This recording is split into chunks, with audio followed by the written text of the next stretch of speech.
Delicious. That's interesting. Delicious. I used to put it in my hot chocolate if it's doubling down on the sugar. Yeah, there we go. Debbie, are we ready? We ready? Started. Okay.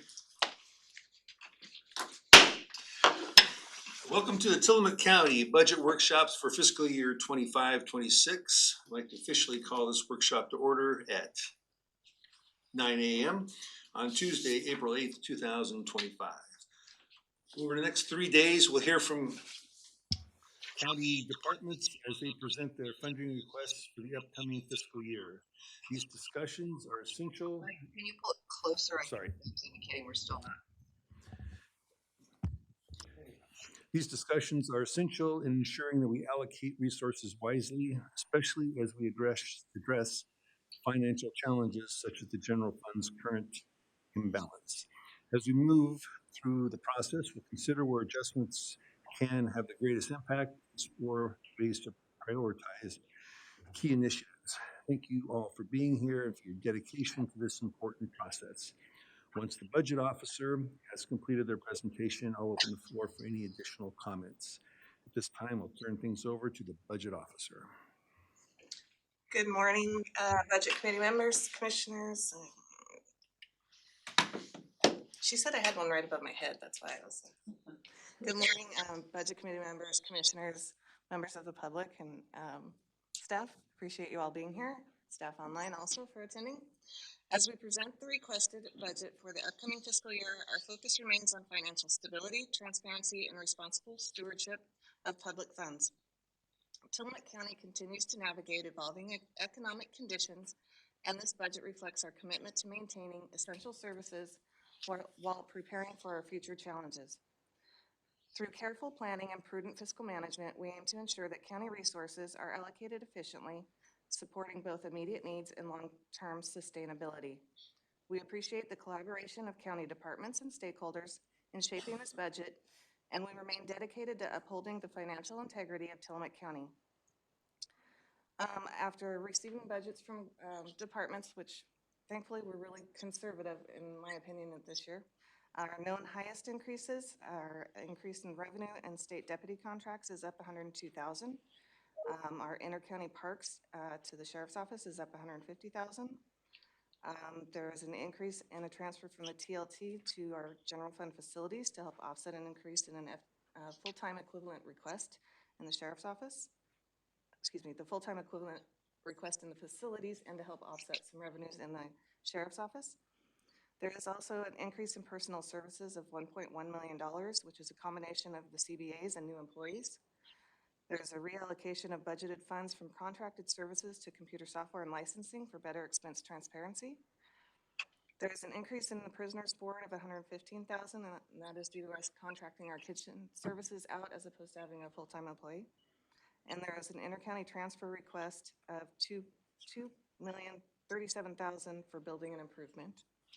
Our known highest decreases in the budget that has been requested, our timber revenue we're projecting down $600,000 based on projections from ODF. I did receive those, and they're projecting the county will receive $4.1 million. We've budgeted $3.9. Transfer from revenue stabilization at the moment for fiscal year 25-26, there is none. So that will be something that will need to be discussed on Thursday, if need be. Retirement is down $311,000, mostly due to the vacancies and the new hires going into the PERS plan. And remaining decreases are in the contingency and unappropriated ending fund balance, which dropped $1.9 million. These adjustments reflect our ongoing commitment to financial sustainability and operational efficiency. We appreciate the continued engagement of the Budget Committee, county departments, and stakeholders as we work together to ensure a stable fiscal future. As we begin today's budget discussions, I want to take a moment to highlight a few recently emerging financial risks that we should all keep in mind as we plan for the year ahead. First, tariffs. With ongoing shifts in trade policies, we need to consider how potential changes could impact our supply chain costs and procurement strategies. Staying ahead of these developments will be crucial for managing expenses effectively. Next, price increases.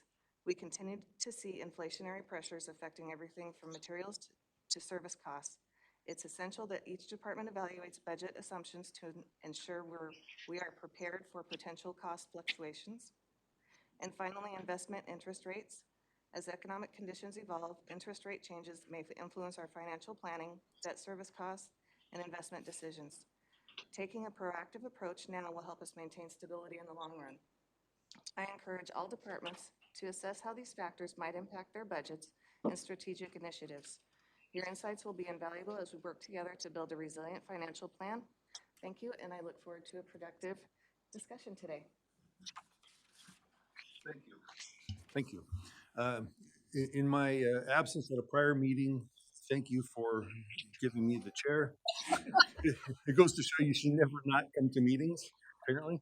Um, Things will be a little different with me than they were with prior chair Doug.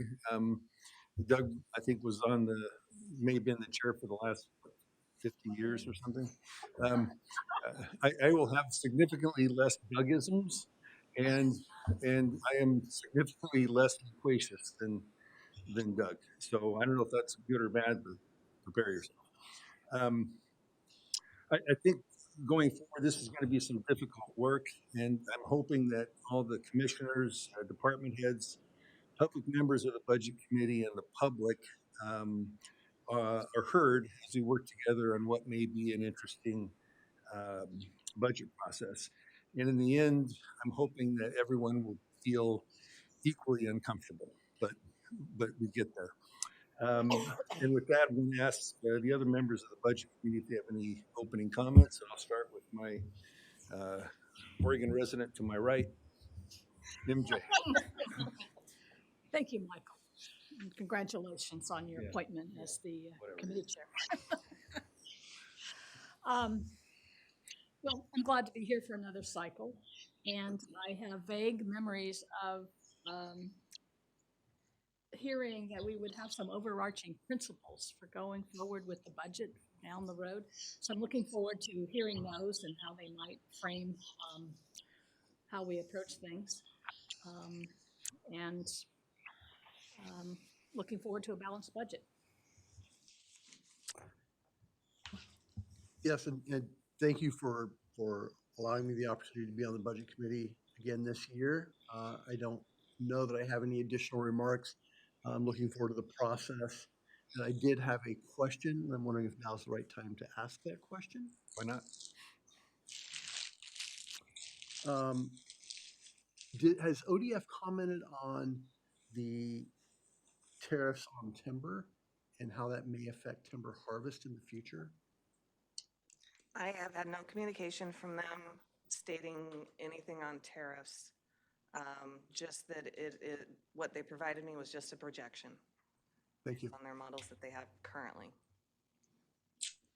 Any other comments? I would just add to that, Ken, for the state timber, because of the pending habitat conservation plan, I don't see any changes unless and until the federal government makes a decision regarding Endangered Species Act and anything that might change that actual structure of the habitat conservation plan. In my conversations with staff at ODF, the intention is to continue forward as today unless there is a specific directive from the federal government that would change what has to be in a habitat conservation plan. So those have been my conversations with Mike Wilson and Kate.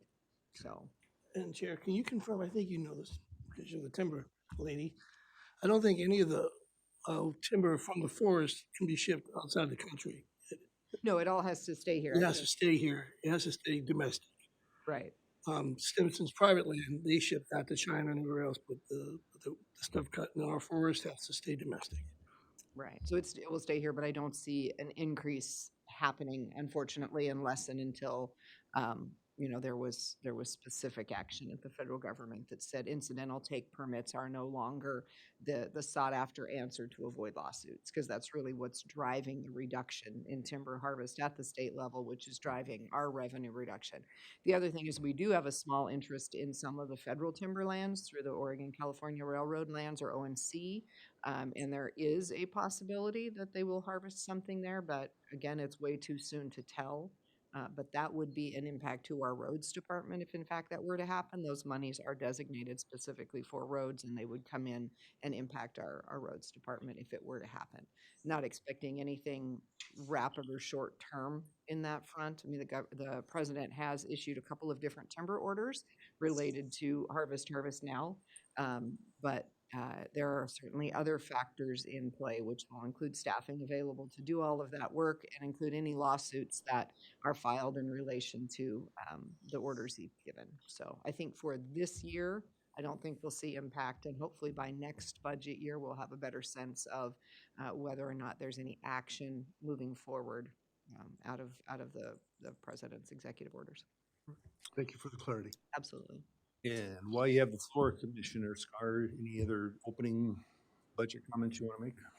I would like to just echo some of what came from Treasurer Blanchard. I really appreciate the engagement that we've had over the last year, and thanks to Doug, who is not with us today, obviously, but for kicking off those budget meetings that really engaged us deeply with our departments, as well as the budget committee members, to talk about where we are and to do some level setting, I think, for all of us to have a shared understanding of where the county sits today going into this budget process. And I really appreciate the leaders who made their budgets conservatively. Looking through the budgets, there are not growth budgets projected from our departments. They're all very aware, I think, of where we sit. There were reductions in many of the expenses in our departments, and I appreciate that immensely. So I feel like this budget hearing, while we sit here today in the same chairs with the same books doing what could be seen to be the same work, is in fact a very different body of work this year than it's been in the past because of the engagement that we've had with everyone over the past year. So I just want to thank everyone for doing that pre-work to get us here, and it is still going to be, to Chair Weisenflu's comments, it's still going to be a challenging conversation. It always is. But I feel like we're in it together in a different way this year, and I want to thank everyone for being part of that. Commissioner Bell. Thank you. Good morning. Well, I'd like to echo my colleagues' comments and thank the Citizen Budget Committee for your engagement with us through the year, because that was entirely new. I'm not aware that had ever been done before. So thank you. It was a substantial investment in time and energy, and we're really grateful for it. I'm personally really grateful for it. And thank you, Michael, for serving as chair. And I'd also like to shout out to Doug, who's, I hope he's not listening, but this is the first budget committee meeting Doug has not attended for 20 years. So bravo, Doug, for serving for 20 years. And I'm looking forward to the conversations. I also am really grateful, as I reviewed the budgets, to all of the departments that reduced their budget this year. You know, well done, bravo. And I feel, certainly we have problems to solve and they're significant, but I'm encouraged by the work that we're doing to change the dynamic and to solve problems. I feel like we're solidly engaged in problem solving as opposed to reacting, and I'm very grateful for that. And thanks very much to the Treasurer's Office for all of your hard work on this also. Commissioner Fournier. Chair Weisenflu, thank you. Thank you for volunteering. Yeah. This is my first time sitting here for this process. I'm excited, and as a pragmatic optimist, I don't think it's going to be as difficult as you say, because of all the things my colleagues have said and what the treasurer said. I said it was going to be interesting. It is going to be interesting. I feel like same thing. I reviewed some budgets and it was great. I mean, I feel like everybody got the memo, and I feel like I think this process is going to be less painful than it has been, more stressful than it has been. I think everybody understands that there'll be some cuts, so there'll be some adjustments. But I appreciate the engagement of this body here throughout the year. Like I said, this is my first time, so to me, this is normal now. This is the new normal, and so I'm excited for it. So, and thank you for all your work as well, both of you. Okay. All right, just moving right along. I'm not going to do what Doug did and make you give us the history of the world about your organization. So I'm going to invite Nan and it looks like Val up and give your presentation for the Tillamook Coast Visitors Association. Good morning. Okay. Well, thank you for hearing us today. I think this is the first time we've ever been first up. I was going through the agenda, I automatically went to the third page, looking for one. So thanks, this is great. So Val Folkema is our board chair and has been for a while and has been involved in tourism with us and through all kinds of advisory committees and through the whole time, the 10 years, that a little over 10 years that our organization has been in place. And so this year, our current fiscal year budget, we worked with 3 different accountants. And one was a person that had been with us for several years and that had taken another job and so did as a contract and carried through. We hired another person who was wonderful and had a whole different set of eyes to look, so fresh eyes to look at. And she left a few months later in the spring because she got a great job offer. And so then we hired a contractor. And this has been a really good move for us because this is the first time really that we've had a view of what we had not spent in the past years. And last year too, we had found that extra $300,000, which we added to the facilities grant this year. And because of that, we were able to give out more than $700,000. So this year, our new accountant went through several years, actually since COVID, and said, what didn't we spend and what could we carry over?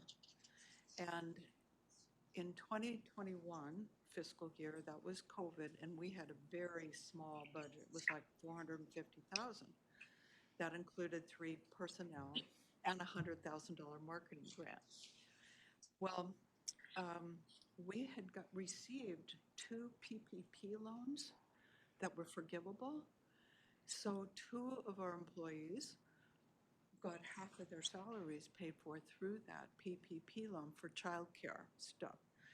So we found that with unused personnel.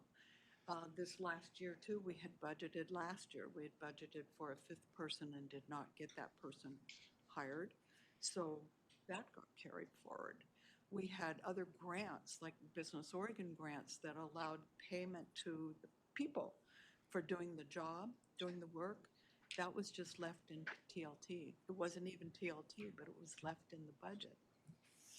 We had a couple of events that we were going to put on, but we couldn't because of restrictions or we didn't have the personnel to do it.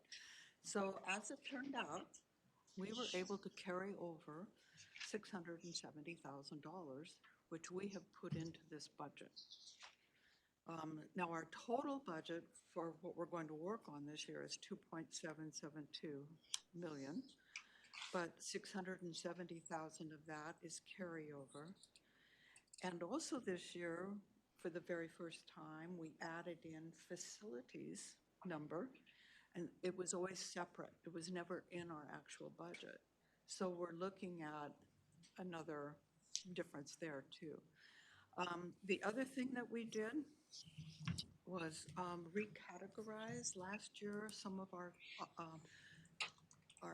programs were put into the wrong category. So like destination development had like messaging and communications in it, and that was the wrong category. So this year we straightened out those categories. They align with the 3 R's. And so it's much cleaner and more, it'll be even easier for our accountants to work through. What are the 3 R's? What are the 3 R's? So the 3 R's are aligned with sustainable tourism: people, place, profit.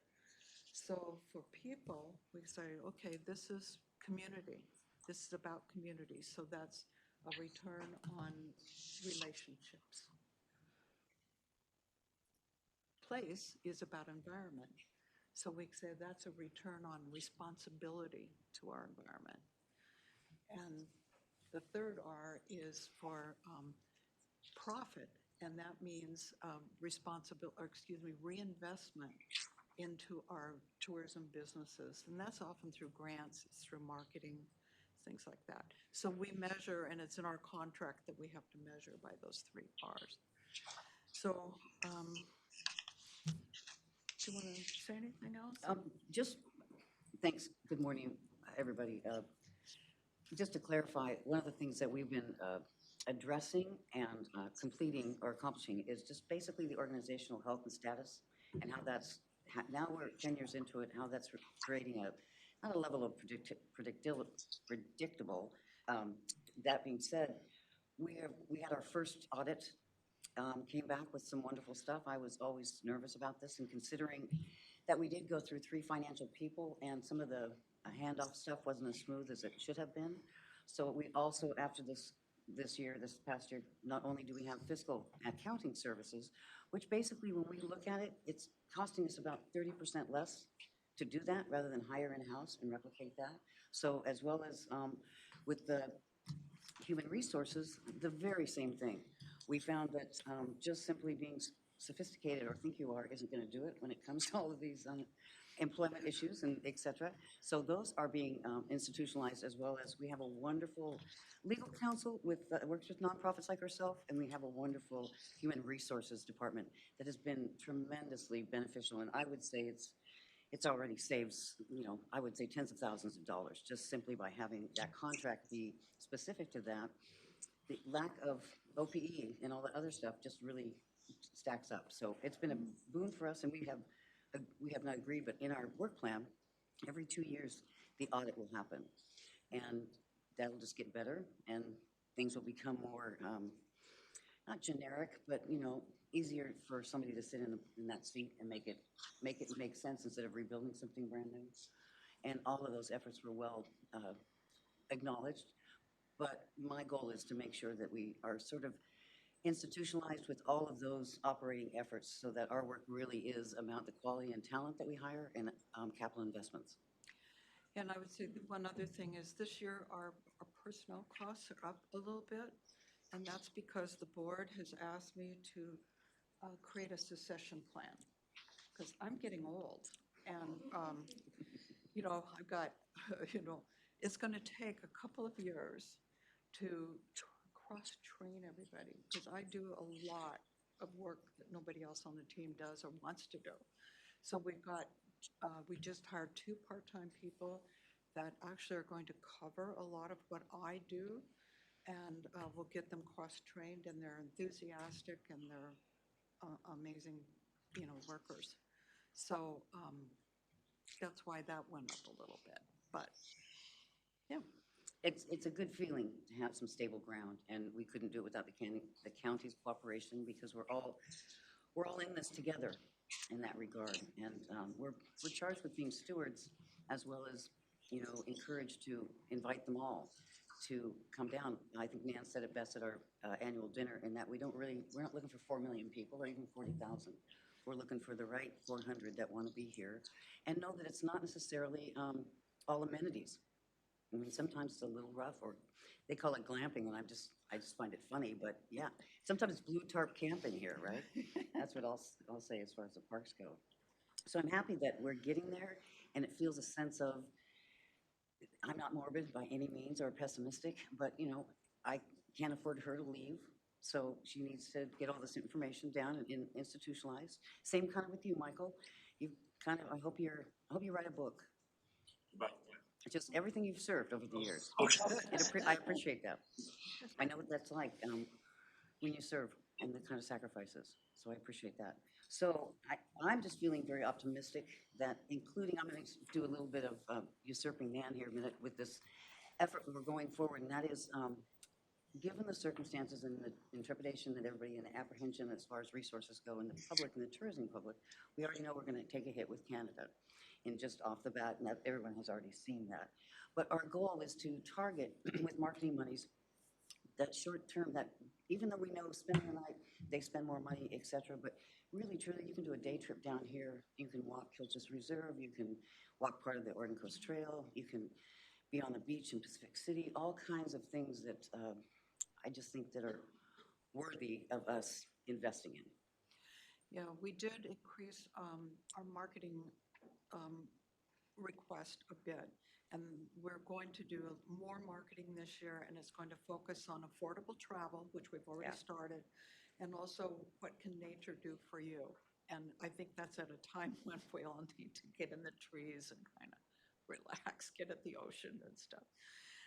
I did just read in the Daily Astorian yesterday that one hotel up there has already received more than 300 cancellation room nights, and they were all from Canada visitors. We're going to get hit hard. That's our number one international visitor. They come to Oregon and Washington a lot, and it's been canceled. And this year, the 2024 TLT was up. The gross lodging revenues and also the TLT was up 4% over 2023. But all the hoteliers and STR agencies were saying, well, occupancy is down. So maybe it's the prices that are up that are causing the increase in revenue in TLT. So we'll see what happens this year. It's a big if. We just don't know. But we're going to put out that message that we have an affordable destination here. And there's a lot you can do. We're doing a big program with county parks to get their county parks filled in the off-season or shoulder seasons. And so a lot going on to consider this year. We're all in it together. There's challenges all over. For us. Questions? Yeah, I wanted to say, first of all, that I appreciate the work you do, and one of the things I've liked that you've done recently is really pushing the accessibility things, and I'm proud of what we've been doing in Rockaway Beach in that regard, and I see in your budget you've got some budget items for accessibility support and David's chair and that kind of stuff, and I just think that's really important, and I appreciate that. Well, thank you. We're also going to, with that carryover, we've identified about $100,000 toward an accessibility grant. And we're going to decide maybe this year we do lodging, or the next year we do restaurants, or do we do all of them at once? But it'll be for businesses to help them. So in light of that, the carryover of 670, I see you've identified that with the accessibility, spending that on the accessibility grants, rural food systems and wayfinding.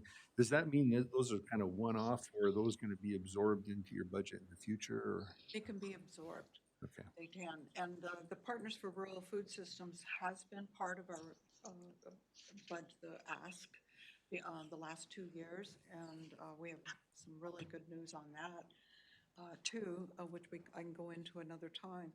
But yes, and wayfinding, there were years when wayfinding didn't get completed, and it was often because the communities had put a pause on it, so because they were undergoing changes or things like that, or usually it was that the community was undergoing changes and hadn't approved plans, and we had already planned to do their wayfinding that year. So we went through all of those accounts too and found that we could cover wayfinding this next year through carryover. Any other questions? Yes, I also would applaud the work you've done around accessibility. I'm delighted every time I see the updates from Dan especially. I saw that there's a line item for $75,000 for trail keepers. Yes. And recognizing that a lot of their funding is potentially being cut. Will that trail keepers funding be spent solely in Tillamook County? Yes. Okay. Yes, that's our agreement with them. And trail keepers lost, was it 40% of their funds from federal grants? They've lost that. So we're happy to help them. Last year we gave them $60,000. And this year we're doing 75 because we have an extra task for them, and that is to build and clear out that, it's called the Tillamook Bay Coalition, Trails Coalition, and it's from Garibaldi to Kilchis, I think. Dan's in charge of that, but they're going to repair, make more trail there. My other question is around wayfinding and signage. And I think I asked this question last year, so forgive me if I'm repeating myself. But can you remind me, what is AQVA's responsibility to None. participate in wayfinding? Nothing, we messaging? have no, there are no funds from them or Travel Oregon, and we have searched for funds in other organizations and cannot find it. Okay. ACFA does not do signage, and neither does Travel Oregon. Thank you. Commissioners? Thank you. Appreciate the work you've done to go through your budget carefully and to find the carryover, and that's always, it's exciting to find and say, oh my gosh, it's that $20 that was in my coat pocket, right? So that's awesome. So with that, I do have a couple quick questions. I'm looking at your budget that you've given us in the multicolor, looks like an Excel type sheet that indicates that your request is 2.102650. And then when I go back to our actual agency funding application, and maybe I'm just missing something very obvious, which I will acknowledge if I am, where we look at program and service budget, it's for 1.5222350. What doesn't get factored into that one? Is that because of the grants or something obvious? Probably the tourism facilities grant money. Okay. So that is your operations minus the grant money. Yeah. Okay. But it is included in this grant this year, the 400,000 for tourism facilities. Right. It didn't get put into the categories because it's a separate. Okay. That makes sense. That's a separate fund and everything. Okay. So then my other question is, for the carryover monies, are those designated by their very origination nature to accessibility, rural food systems, and wayfinding, or is that what you are choosing to use them for? For the one that we're choosing to use is the accessibility grant. We're choosing to use that money for the accessibility grant. Okay. But The rest were carryovers. from grants that were designated originally for that, or carryovers of TLT that you are designating for that this year? No, it's from different sources that we had talked about earlier. Okay, sources that are not, okay, Uh-huh. perfect, thank you. That was my only questions. Thank you, and thank you for the marketing piece of this. I know you were there, Nan, as we went through our different conversations relating to transient lodging tax and relating to, our providers letting us know their concern and wanting to make sure that while in the past, we've really been careful not to market because we felt very overwhelmed by tourism, but that as we are looking to this future and to your point about the tourists that are already canceling, we want to make sure that we are doing what we can to support our industry to replace those folks who are canceling with other folks who are wanting to come and just didn't know they could at this point. So I think that's going to be important in the coming year. And I think too that fewer people are going to be traveling to other countries this year. There are a lot of reports about Americans coming back in the country and being hassled pretty badly. So I think that's, which I'm supposed to go to France in October, which I paid for 2 years ago. And I'm thinking, okay, what's going to happen when I land back? Tell them in you're Boston? Canadian. You can kind of picture it, Aaron, I'm glad you hit on that in particular. When I was coming up, and we lived part of the time in Washington County, it was routine that my folks had a 75, no, I'm probably 65 station wagon, there were 7 of us. Day trips to the coast between Barview and Newport, basically, lots of clamming and netards. And you could always count on getting ice cream. I mean, it's one of those things where even if we left at 7 o'clock in the morning, which I wouldn't have known, we're still there with a whole day to play. PC, we spent a lot of time in Tierra del Mar and PC. And I actually was part of a scout troop that actually cooked when I was I think I was a freshman at Camp Clark out there, So, it just is one of those things that you can do a day trip pretty easily here. And if you're going to come anyway, and that extra day might be, or that extra night might be more than you want to take on wherever you're going to stay, it is a lot of the way people found Tillamook in the first place is simply those day trips. And then we want to make sure they know when they're here for the day that there are accommodations if you are someone that would like to stay, Yes. so that we are supporting our accommodation providers as well. So I think it's both as we go into this. Yeah. And you may be correct that it'll be sort of like COVID where people weren't leaving the country and instead we become very busy. So we just have to wait and see what the world hands us, I think, and and I appreciate always the fluidity with which you're able to work. As the world hands us something, we can adjust and address. So thank you for that. Thank you both. One of the things, just as a thought I had, and I appreciate the day trip, but I would also remind that the money that we get from this comes from TLT and comes from accommodation. So one of the things he spoke about. And I didn't mean to overlook that, No, I obviously. understand. The short-term rental, the point that you made about the numbers, the revenue being up, but the occupancy being down, to me, that's one of the things I was just wondering. I've been considering, is it something that your organization could offer training to some of these STRs to let them, a lot of them are business people, you know, they don't, because I have a friend who has 4 STRs in Tillamook and some in other counties, and she was an architect by trade. But what she has an 87% occupancy rate because she changes her prices accordingly to market. And I have other friends that they're $500 a night and their cleaning fee is $250 a night, and they're telling me they're 40% occupied. And I'm like, because I can't afford to stay there. I personally have not chosen to rent local places for friends because hotels are cheaper now. It used to be the other way. So what I always think about is some folks are making, it's our goal for the STRs to be successful. Same thing with our campgrounds and our yurts. And I just thought maybe that might be something where there's somebody, a really good speaker or an STR that's very successful that could hold a workshop. And we could offer that. Maybe they wouldn't come, but maybe at least they know that we're thinking about helping them be successful in this climate. And like you said, we don't know whether Canadians that are coming, but Americans aren't traveling as much either. I mean, I canceled an international trip myself. So anyway, I just wanted to mention that was one thing. And but I do agree that We certainly have work training in all 3, North, South, and Central. So we accommodated more closer to them. yeah, and it also shows that we're paying some attention to the STRs here. We are asking, we're hopefully increasing the fee. But that's one of those things where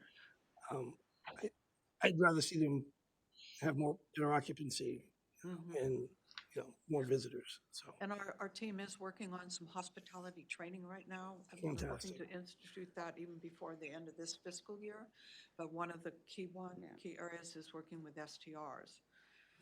I was I have a friend who lives in Rockaway Beach, and right next door to him is a small house. It's an STR. I think it's individually operated. The rent for the single night was $180, but the cleaning fee for a single night was $300. oh my goodness. And the Airbnb fee was $70. And I thought, how are you going to rent that place? Right. And so I know that, operation costs have gone up. I know that. Yeah. I don't blame them for doing that, but yes. Yeah, no, I appreciate the work, all the work you guys are doing. I think Yeah. it's great. So thanks. Any other, another question? Thank you. I'd just like to say how much I value this partnership. Your organization does an outstanding job. And I think about this regularly, but listening to you talk today and listening to this conversation, I'm thinking about how very fortunate we are to have you here doing this work, because I think we lack perspective on the fact that other communities don't have destination management organizations that are doing the work you're doing. Other communities have straight heads and beds marketing and promotions. And I am very grateful for the work that you do to support businesses, to help businesses grow. There's a crossover economic development element that I'm very grateful for, because your organization is helping strengthen local businesses. And it's just invaluable. And so I want to thank you for that. I want to thank you for the presenting a reduced budget. It looks like it's more because we've added in the facilities, but in fact it's less. And it's a happy occasion to find money that you didn't know you had as opposed to the opposite. So That's the second great. time it's been happy, but as a chair, I'm just like, okay, so how does that how did that happen?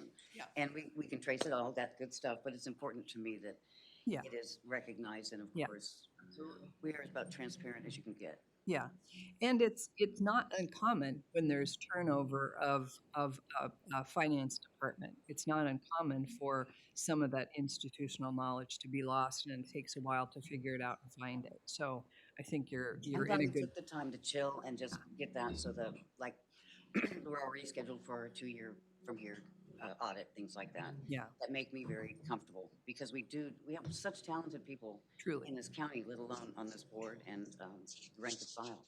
Stan is a godsend that he loves what he does and he can't believe he gets to do what he does. And things like that show in this work ethic. Yeah, he's terrific. We thank you for your time very much. I hope it's not as stressful as it can be, but you know. And and Commissioner Bell, you are right.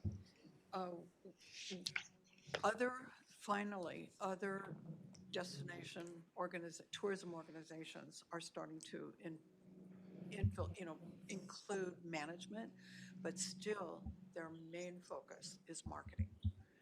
So their whole budget is for marketing. And I thought, God, that'd be kind of easy after doing all this stuff. I thought I could go to Maui and call it into an agency, which Good. really, there are a lot of people that are the tourism directors in towns live elsewhere and do call it in. Mhm. And, good for them, but that's not what this county needed.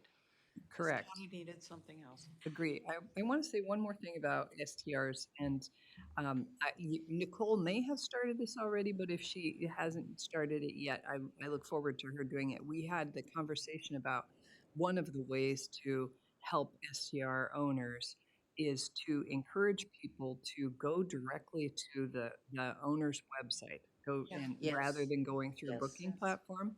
And in one of the board meetings, Nicole had said, "Oh yeah, I can do something about that because that will definitely benefit STR owners and may very well benefit the visitors because they'll get lower prices." Absolutely. And I think we crafted and a lot of them do this already, but we crafted a paragraph that when they get their Airbnb or VRBO reservation from the hotel, that there's a paragraph that says, next time, book us directly, here's the link. Mhm. Save some money. And Thank you. which is something that should be, I agree, how to market that alone without getting folks breathing down your neck regarding any kind of what they had already had set up. Right. But they're so big, that would be so impactful in the positive for our industry here. Oh, truly. Yeah. Thanks, everybody. Thank you. Nice to see you, Rach. I'm sure we'll see you again sooner than later. I have no idea what my son is doing to your son, or but he thinks the world of it. Interesting. My son is here to stay. Yeah, just all right. Bye now. Okay, we're moving right along. Next up is TLT Facilities, Rachel. Good morning.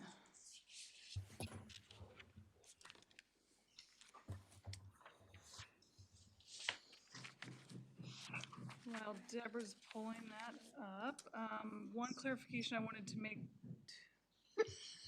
Very poor timing on a facilities project this morning. Apologies for that. In the narrative, it talks about the timing of Ordinance 74, which is the TLT increase, and I have in there that it would increase from 10 to 14% effective September 1. It's actually, I'd forgotten that it's a two-part increase. So how that should read is going from 10% to 12% effective September 1, 25, and the additional 2% for a total of 4% would be effective July 1, 26. So clarification on editing that narrative, which is on page 4. I don't know, the narrative's on. Oh, then nobody got the narratives? They're online. Oh, okay. Well, if you haven't looked at it, there's your accurate information. Okay, so the two TLT funds, Fund 111 and 121, everything starts out in Fund 111. And then from there, there's a lot of transfers out. And generally speaking, the facilities projects are built into Fund 121. So starting with Fund 111, and this budget is not built off of any new money.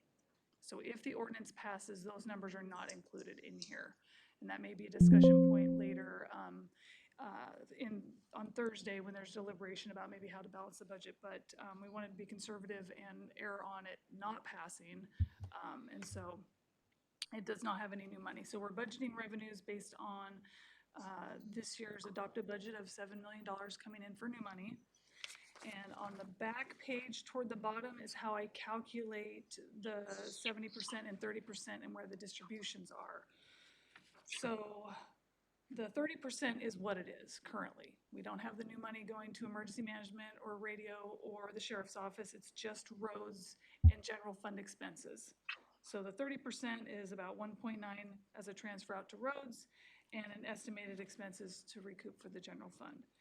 For the 70%, it's $4.9 million of the 7. And then I take everything off of the top of that for requests that are not transfers to 121 facilities, and the balance is the 121 facilities. So this year, what comprises the 70% is Visit Tillamook Coast full request of $2.1 million that you just heard Nan describing, $25,000 to the Pacific City Chamber, $34,000 is Granicus software that the Community Development Department uses to manage the lodging rentals. The next 3 are new, which I'll talk about in a second. The Sheriff's Office Patrol Deputy, Code Enforcement Officer, and Facilities Property Manager. Those are new. And then the balance of those is, and then $100,000 to parks. So last year was the first year that built into a transfer out was parks gets 70% of everything that they generate, they get back. So they're right about to hit the mark for $100,000. So that was a good estimate this year, and so we're budgeting that that's what they would get next year. So the balance of all of those to come up to the 4.9 is the transfer to 121 for facilities. So for the 3 new items, so these were developed very quickly at the last minute in preparation for this year's budget. So they are, the 2 positions are conceptual in nature at this time. There are a lot more discussions. We're not proposing to go out and recruit July 1 if this gets adopted. There's a lot more fleshing out to do. But they're largely in response to 2 things. One, the restructuring with essential services and the need to fill the void for property management. And then secondly, responses from the community in enforcement. And so starting with the code enforcement officer, which is built into this budget to be solely supported by TLT at this time. It can be, it will be supported conceptually. It also needs to be supported by short-term rental fees, Community Development Department, planning and building, parks, public works, solid waste, and they do have small pots of money to help support this, and they have over time. So once this position gets more fleshed out, we can look more at what the distribution is supported by those other funds. But for ease of budgeting, it's all TLT, but as a practical matter, it will not all be TLT. So the purpose of the code enforcement officer is to enforce our county ordinances and issue citations, and there's a 2-pronged benefit there, that there's increased revenues coming in to different funds, as well as increased ordinance compliance, which we're continuing to hear from the community that we aren't doing. This type of position has been in the works for quite some time, largely being led in discussions from Sarah Apsher, Community Development. She presented at a board briefing a couple of months ago with her department specifically, but conversations from that meeting evolved into other needs, and as the position broadened, the concept was floated to put it under central services. So this is where this conceptual position lives at this point. And then secondly, the property manager, this position would manage our foreclosed property sales, develop property, and basically try to be more proactive. And you may recall talking about this during the budget roundtables, be more proactive in managing our properties to yield revenue. And that position would be supported, again, it's conceptual, fully TLT at this point, but would likely be diversified by our day use fees, lease revenues, property sales, et cetera.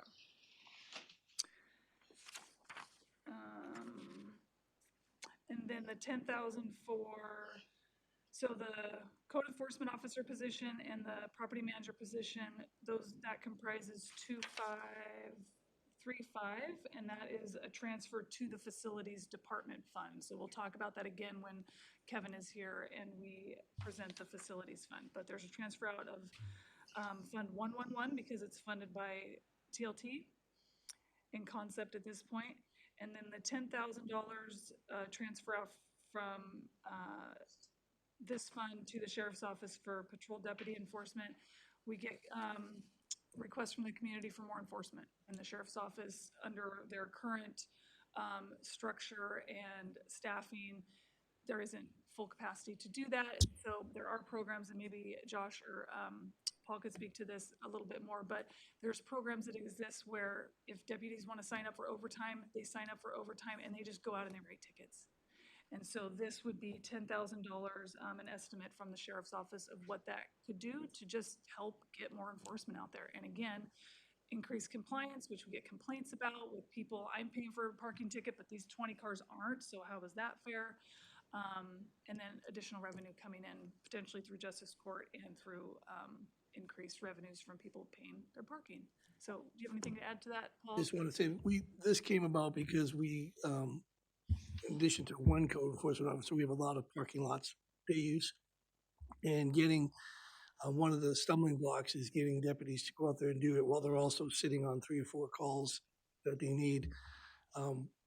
What's common is we have seatbelt overtime that we get from different sources. So we get like $5,000 a year. The sheriff's office gets $5,000 a year to do seatbelt or cell phone enforcement or DUI enforcement. So the concept was, would they write tickets if they had a choice to just go do code enforcement, basically the user fee enforcement, user pass. And I ran it by the sheriff's office and they thought it was a great idea, and the deputies would. So this is a way of us getting that compliance that we need down in Sand Lake. I mean, PC and retards up in Nehalem where nobody's paying for parking currently right now. So kind of an incentive, and they do it already for other programs. So great way to use TLT money to get that compliance at those locations. So. Thank you. And I've confirmed with council that these are eligible costs under TLT. With that, I don't have anything else for Fund 111. Do you have any questions before, please? Just one question. Does the code enforcement concept include the off-leash dog issue, the whole enforcement ordinances for dogs? So it would, I don't know if, so generally, yes, because it would be in an ordinance. But I'm stumbling because I'm not sure if that particular item is in one of our ordinances. So we have a dog ordinance, we call it, but I don't know if there's fines for off-leash, for example. But if there was, yes. So I would need to get back to you on what is actually in that specific ordinance. Right, well, I'm a cyclist and there's more and more off-leash dogs, and I'm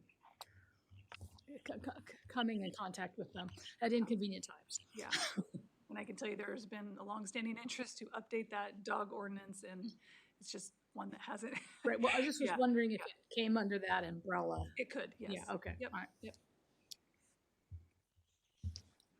Other questions? Okay. On to 121. So with this fund projecting a beginning fund balance of about 4.3 million, and so that is cash sitting there, a lot of allocated projects that haven't been spent yet, that we have grant agreements with entities and they have a certain amount of time in their agreements to spend, and we are starting to accumulate a surplus again, which is a good thing. We haven't had that for a while because there's been so much going to the parking lot in Cape Kiwanda, but that project is constructed and concluded, and there are no transfers to the Pacific City Woods Parking Fund this year from TLT, which is great news, and so we are building up a nice surplus. So beginning with 4.3, and to clarify that, we haven't done, we're in the middle of preparing a facilities plan, which Nan has given us a great start on, that we'll be working through the Tourism Advisory Committee and the Board of Commissioners to decide where the group wants to go from here. So, because there's been so much effort in Cape Cod, and there's been other great projects going on, there hasn't been a strategic look at what projects do we want to invest in going forward. And so we're on the cusp of that, so having the surplus is a good problem to have at this point. Okay, so starting with about 4.3, you see there's a little bit of interest, and then the transfer of about 2.5 from Fund 1.1 brings us up to about 7 million in 121. And this is projected revenues. So if we don't spend anything else, we would be projected to have cash of about 7 million by the end of next fiscal year. So it's easiest to look at the back page where I have the projects split out into allocated and unallocated. So allocated to me is there's commitments for this money. So the fairgrounds is finishing out their power project, the tennis court lighting project, which was a bit of a spinoff out of the facilities grant round because it's a county facility that's coming directly through this fund instead of a grant through Nan's fund. The commitment that the board made to the North County Recreation District for the Aquatic Center, the value this coming fiscal year that they need to receive is $230,000. And then the parks and facilities, we have some carryover projects there that just haven't been spent on yet. So you've seen those a couple years in a row. And then an allocated project, the first three are what we call the annual allocations. A couple years ago, the board decided that there's some entities in the community that should be receiving annual allocations from TLT, and they don't need to come before the budget committee every single year and put in an official request. They should be receiving these funds, and so that includes the fair, the Pioneer Museum, Salmonberry Trail Foundation, and then the temporary facilities. We used to call those summer facilities, but they're kind of starting to spread into the off season, so we just made it a little broader. Those are the garbage and porta potty facilities that you see at different boat ramps or beach access points. The Nature Arts Community Park, we've started improving that county facility. There may be some improvements forthcoming, so that's a bit of a placeholder. Working with Parks and Public Works, there's a desire to do a couple paving projects.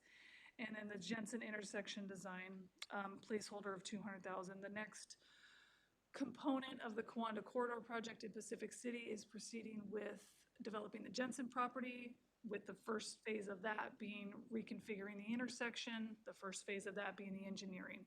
We've submitted several applications for that design, many of which have a match requirement. It varies. This is kind of a middle target of what a match requirement is, but nothing has been awarded yet. So this is a placeholder for if any of those grants realize, so we can continue moving forward with the Kiwanda Corridor project. And then if the revenues come in as estimated and this transfer comes from 111 to 121, and there's no other projects, but we know there will be, there is an unallocated pot of about 5.5 to spend on. So I anticipate a robust conversation over the next couple of months of what projects we want to put in there. And that is all for 121. Questions? I know you said you didn't put anything in here for the election coming up in May for the increase to the TLT, but have you all done a calculation how much you think that might be if it does pass? Yes, I don't have the split. So the last calculation I had was when we landed at 14%. So I don't have the split between 2% and 4%. But the total for 14% would be 762,000 for the new money in the 30 that's going to the sheriff's office, emergency management, and radio, and I have that split if you'd like. And then the new 70% is about 1.8. And that's saying if it goes into account in September, still that's the figure. That's the 14. That's So 14, that's so what it'd would be July of 25 or 26. Yeah, so I'd have to, Be half, maybe 3/4 of half. September, yeah, 3/4. yeah, 3/4 of, well, and it's the 2%. Okay. Yeah, So 3/4 of half. Three so quarters. not a lot. If nobody told me there'd be math in there. So there would, Yeah. so there's not a whole lot the first Right, fiscal year. that's what I, yeah. that's what I was getting at. Yep. Any other questions? Straightforward. Okay. Be interested to see what's gonna come of the 5.5 million. Were these secret plans? Paul's already got it spent. No, I'm just kidding. Everybody gets spent. You can feast it. Okay. Okay, all right. Yeah. Okay, I guess no other questions. Thank you, Rachel.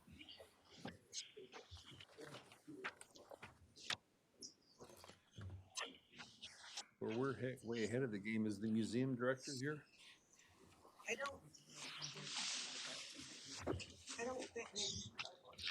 I don't think she was going to actually present anything. Oh, okay. Since they were an annual allocation.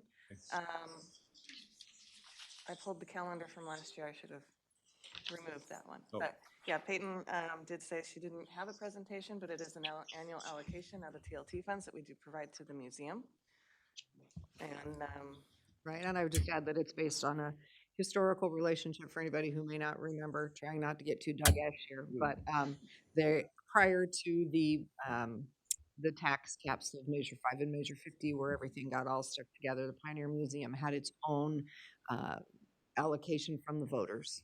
And so that got rolled into Tillamook County's allocation when all of those changes were made. And so there is a ongoing commitment that was made through the Board of Commissioners that we continue to fund them in lieu of that tax amount that the voters had awarded to them historically. We don't meet the entire amount of what the voters would have given them historically, but what we do cover is their base budget, which allows for them to have a director and all of their facilities. So it ensures that the Pioneer Museum at this point will survive, and that is the base budget that comes in that $250,000. So there's quick history. Okay. Well, we're way ahead of the game here. The next one that isn't Rachel doesn't start till 10:45. I can do the PC Woods. Why don't we do that? Maybe we can end up taking lunch earlier or something. And then Mackenzie's also here. She's going to lead the budget, which is one of mine that she could do after this if you want to keep going. Okay. All right, so Rachel, PC Woods. All right, lots of changes to this one. As I mentioned in the TLT presentation, the parking lot's constructed, and so there's a huge drop in this budget. It was a little hard to project revenues for this because coming from the daily fees, all the fees generated from this parking lot, from the Cape Kiwanis parking lot and the Pacific City turnaround go into this budget. They don't go into the parks budget. And it's to support, those revenues support our work in Pacific City. So what I did for projected revenues was I took our last full year, which was not impacted by construction, which it was the 22-23, and dropped it about 19,000 to come up with a round number of 360 to be conservative. So that's how I arrived at that. We do have a little bit of a beginning fund balance estimated. Another noteworthy change is there have been 2 positions budgeted under personnel services for this fund. One was the parking ambassador, which when hired was under my supervision. And then since the new parks director has been on board, that supervision has been transferred to him. But it was still, the position was still in here under personal services, being paid out of there, but it was coming directly out of personal services, not through the intercounty parks transfer. So Parks is the entity that manages the parking lot, custodial work, they help with all the maintenance, garbage collection, et cetera, that needs to happen there. But it's paid, they bill us monthly, and it's paid out of this fund through the intercounty parks transfer. But the position was built into this separate from that. So it's a little bit confusing. So long story short, to streamline all of that, the positions that were in this fund under personal services are in the parks fund, and we will just get the bill. And what I caught in preparing this morning was when those were pulled out of here, I didn't up the intercounty parks transfer. So what needs to happen, and I'll do that before the May meeting, is when the positions were removed from personal services, I didn't increase the intercounty parks transfer. So that intercounty parks transfer of 145 should go up to about 102. It should increase by 102 because I don't have that built in here. It's in parks budget, but it doesn't show that they're gonna actually be billing this fund. So I will make that adjustment. Under contracted services, what comprises that line item, which is really the only other line item other than the parks transfer, is the transportation district is able, they have drivers again to run the trolley. Last year was the first year we hadn't had shuttle service in many years in Pacific City because of their budget as well as a lack of drivers. And so part of that has been resolved, so we're able to give them $25,000 again out of this budget, which is what we've done in the past to support the trolley to run during the peak season in Pacific City. We have a little bit of funding to support the engineering team who does the work that we need done to further the Kiwanda Corridor project. And then the balance is a contingency item. So I had about, and that's just to balance the budget because I have more revenues than expenses, which again is a good thing for this fund. So I had 389,000 in contingency. Taking the 102 out of that though, to add to the parks transfer would have a contingency of about 287. And then building and grounds includes sand clearing, somebody runs over a sign, we're replacing a sign, other maintenance of the site that wouldn't necessarily be the parks department doing, where we need a specialized contractor to come in and do that. Okay, questions on that one? This is part of the general fund, yes? No, it's a This is a special revenue? Yep. So the 360 we're seeing here with the code enforcement officer, that number should start to go up, It should, yes. like double? Ooh. I think it could. I think this, I can't remember the number that Dan at the Parks Director told me, but I think this is one of the parking lots that has the least compliance. It's just very low. Yeah. So I think it does have Could go up potential to, significantly. yeah. And then also as, Something to add to that too. One of the things about it is, of course, once they comply, they're buying the ticket, the user fee, which is great. But the difference is they'll be writing the parking tickets will now be written under ordinance rather than statute. So that 100% of that money will go to the county. Currently, they've been writing, a lot of times the tickets get written under ORS because it's cheaper. Well, this doesn't happen yet. We need to talk about the parking thing, but you're talking about a new ordinance. I'm talking about the goal here is that US, it would double. Yes, it could be significant because we're gonna hopefully be changing the sheriff's office. Would prefer to write less of a ticket, but more of them by putting it as an ordinance, and then 100% of that would go. So that could be transferred to the general? That would go. It would go to the general fund. Yeah. That's where I was kind of going with it. Yeah. So. And for more parking revenues coming out of here, once we finalize the concept of the code enforcement officer, you would see a transfer from this fund to support that position. Yeah. I like that.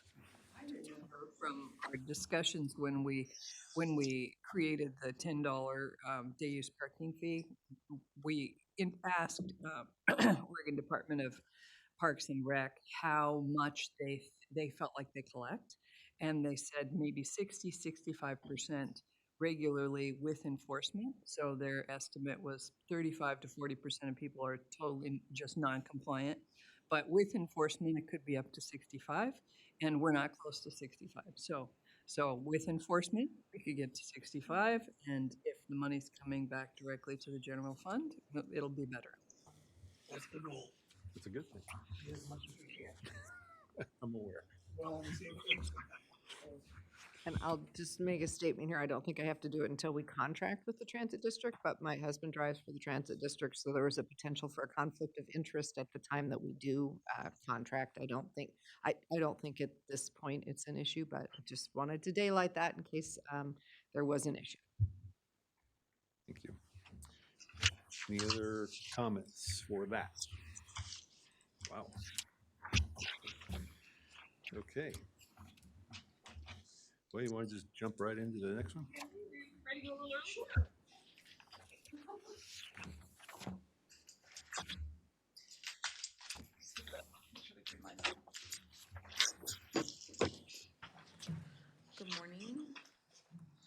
with me. This is the first time I've done this, so Welcome. thank you. See, yes, we are in the same boat. I do enjoy that. Okay, so I'm just gonna start at the top. We do have a current vacancy still of the HR director. Rachel's been interim director for us since September, but that is still currently open as of now. Some changes that we have to note are our computer software and licensing. There's a significant increase there. Part of that is a shift of taking the YoGov from the IS budget and shifting to the HR budget. And then the other item there to account for that is ADP is currently under contracted services. We're looking at moving that. So just a shifting of the budgets. Mackenzie, could you pause for a second and tell folks where to find this? We're a little bit out of order. Oh, They haven't found it yet. Under the tab VOC HR, you flip 1, 2, 3, 4 pages. The 5th page is where HR begins. Okay. Thank you. Fund 1210. okay. So the computer and software licensing, like I just mentioned, Here we is just a shift of the budgets from IS and then from contracted services to computer software and licensing. Down for travel, training, and mileage, the big difference here, there's quite a bit of savings. The majority of that budget was previously used for the previous HR director to travel to and from. So since she's no longer here, we've freed up some money in that budget. Contracted services has a little bit of an increase there. We have a current contract through Troop that is still ongoing to account for some of that. We also have an additional service that we added for legal postings, so there's just a slight increase there. Going down to legal, there's a big drop in our legal service budget. This next fiscal year is a non-bargaining year, so that'll save us some money there. And we are hoping to wrap up some of our current projects, employee handbook and stuff, this fiscal year, so that won't carry over there. And I think that that really touches on the majority of our changes. Any questions? Would you repeat, I think you said this, the software increase, what was that for? So the software right now, we have NeoGov, which is our recruiting software. We'll also be running background checks through NeoGov as well. That's currently in the IS budget, so we just moved that from IS to HS. And then several of these items are being billed out through the indirect cost allocation. And did I hear right that you're now the HR? I'm interim. Right. Yeah.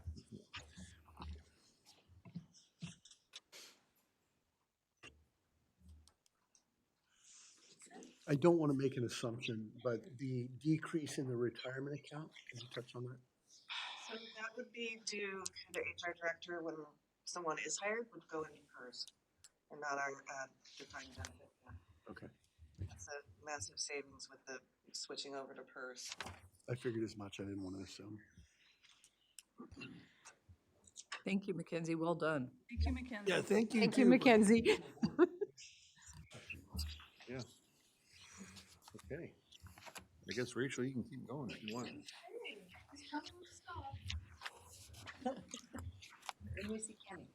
Where are we going back? We're going back to the OCC now? Or? I have several. Let's try the, Most of them should be under the VOC, right. HR. When we start on page 1 of the BOC.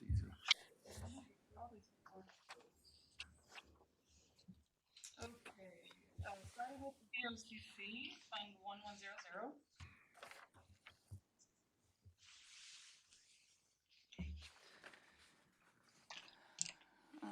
Overall, this budget was reduced, except for personal services, just because of the increase in personal services. The biggest changes are the travel and training mileage. That was extra high last year because we were in an election year and we didn't know if we were going to have one incoming commissioner or two incoming commissioners. And if we had two new incoming commissioners, we assumed that person may want to do NACO, county college, new office furniture, all those types of things. And so we budgeted high to accommodate for that. Well, we only received one new commissioner, and so we saved a lot of funding there. But he still came with some extra costs. So we did drop, and I think you have the detailed travel budget as another attachment. Is that in the packet? This one? Or online? Okay. Let me know if you don't have an attachment that has the detailed travel budget online, or yeah, if you want to. Okay. Let's see. And then legal, it's about the same. We still have a co-counsel with Joel Stevens, who resides remotely, and Bill Sargent on contract. And so the legal budget is primarily Bill Sargent's contract. Joel's salary is built up into the personal services. And we have a little bit of, if you notice at the top under revenues, we have a little bit of funding that we're receiving through project management and grant administration for 3 pass-through grants, which we'll talk about later this afternoon in a suite of other grants that we'll talk about.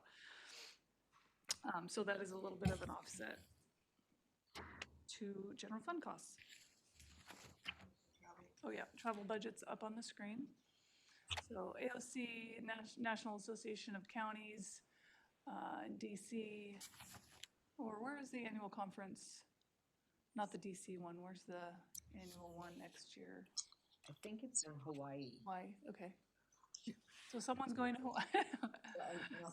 We also lucked out because I will be the president of AOC next year, which means AOC will pay for all of my travel from December of 25 through November of 26. So as we looked at the first half of the year, we didn't have to worry about that, including the annual conference in Hawaii.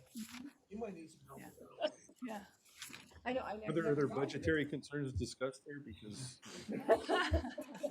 Everybody should go.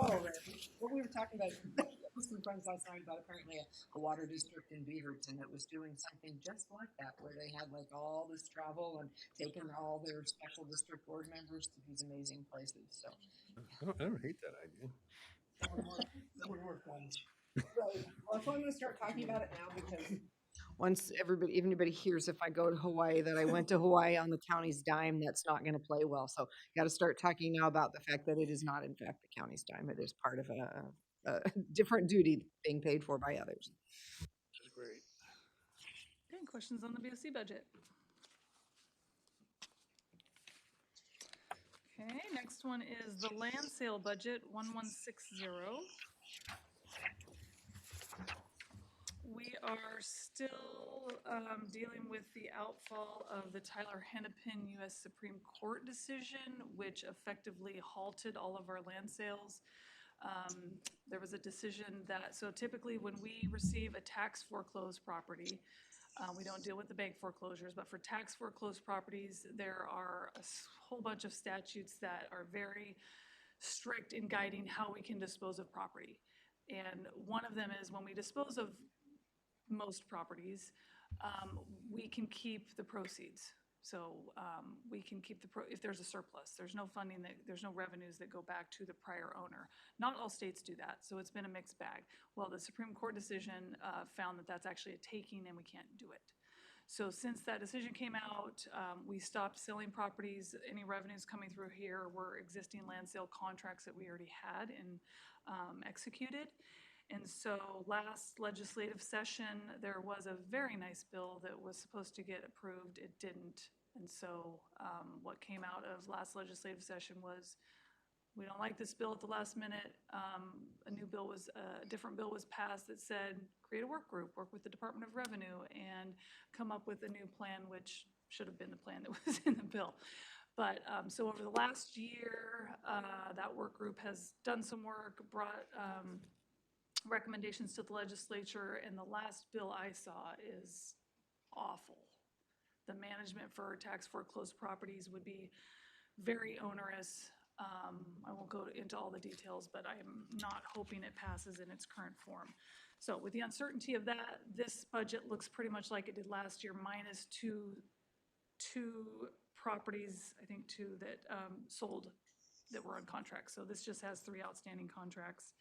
A little bit of travel time for whoever ends up in the property manager position or as part of their role to go to the group that Isabel and I used to attend at the Property Managers Association. So it's a very small budget, but So- next year it could look at, or this fiscal year, we may need to change it completely if we start selling properties again. So the bill, or whichever bill goes through, does that mean that you would be able to sell the properties and retain the money, or no? No. So we'll be able to sell the property, But you, but how we go about selling it, the process is very onerous.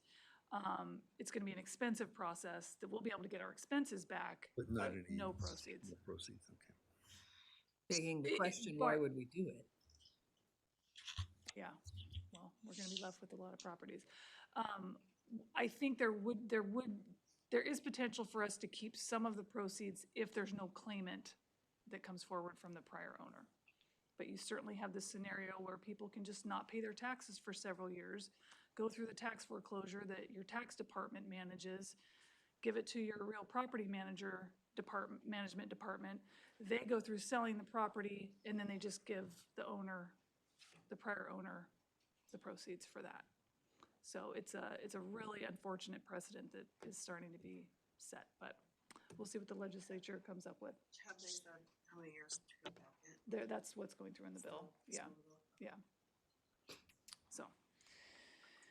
Wait a Okay, minute, so does that mean potentially that there could be some prior money you collected that you'd have to spend back? depending on how the bill comes out, yep. Yeah. I know in one of the work groups they've had, drafting that bill,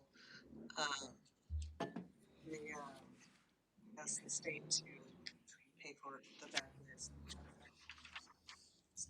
They don't close it. Yeah. How much could that potentially be? Do you have any idea? The few meetings I sat in on were 6 or 7 years back, but no, I don't know the dollar amount. So I don't know what counts. Yeah, in my time here, which 10 years last month, selling properties, it would be, if we had to pay back everything we kept off the top of I mean, it would be hundreds of thousands of dollars. Oh. I don't think over $1 million, but it's substantial. We've had some nice properties where we've yielded a couple of $100,000. So Most that's, of them aren't great properties, but there's been a few higher ones. so there's potentially kind of a landmine there for the future. Yeah, yep. But we will know soon what the legislature decides. I don't like those kind of surprises. Fund 100, which is the mitigation grant fund, it has served as a bit of a dumping ground for different projects over the years. So the Southern Flow Corridor Wetland Restoration Flood Mitigation Project was here. Water gauges used to be funded out of here. It is deeper. So the next one that was in our book was Forest Timber Trust. Oh, I can go in order you have if that's easier. Would you mind? Forest Timber Trust will be next in our So you book. have 105 before 100? Yep. Okay, 105.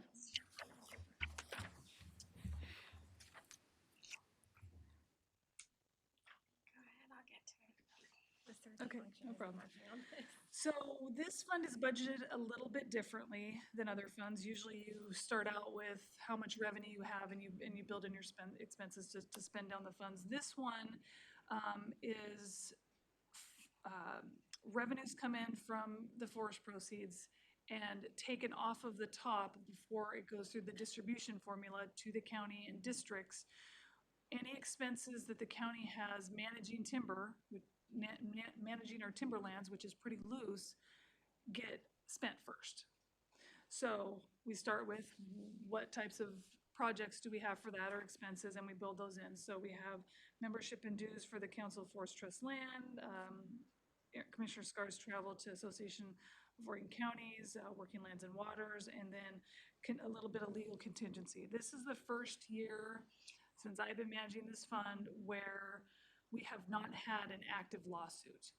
So there's either been one that has been active or one that we heard was gonna be coming and we were planning for. We have nothing at this point.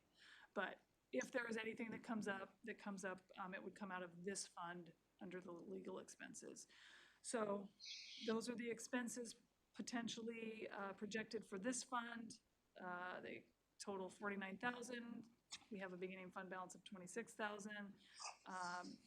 Proposing to take 23,420 off of the top of the timber revenue before it goes to the distribution formula.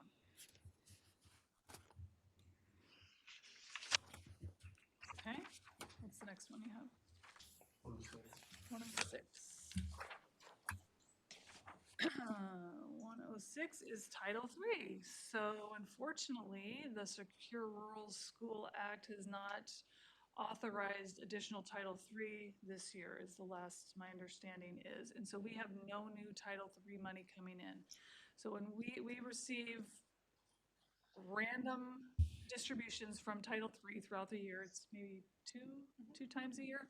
We don't know when it's coming. We don't know how much it's going to be. It just hits the account, and then we use it. And it can only be used for a couple of purposes that are set in the law or the act. Primarily, what's left that is eligible as a practical matter are search and rescue activities through the County Sheriff's Office and Oregon Department of Forestry's Firewise program for the yard debris program.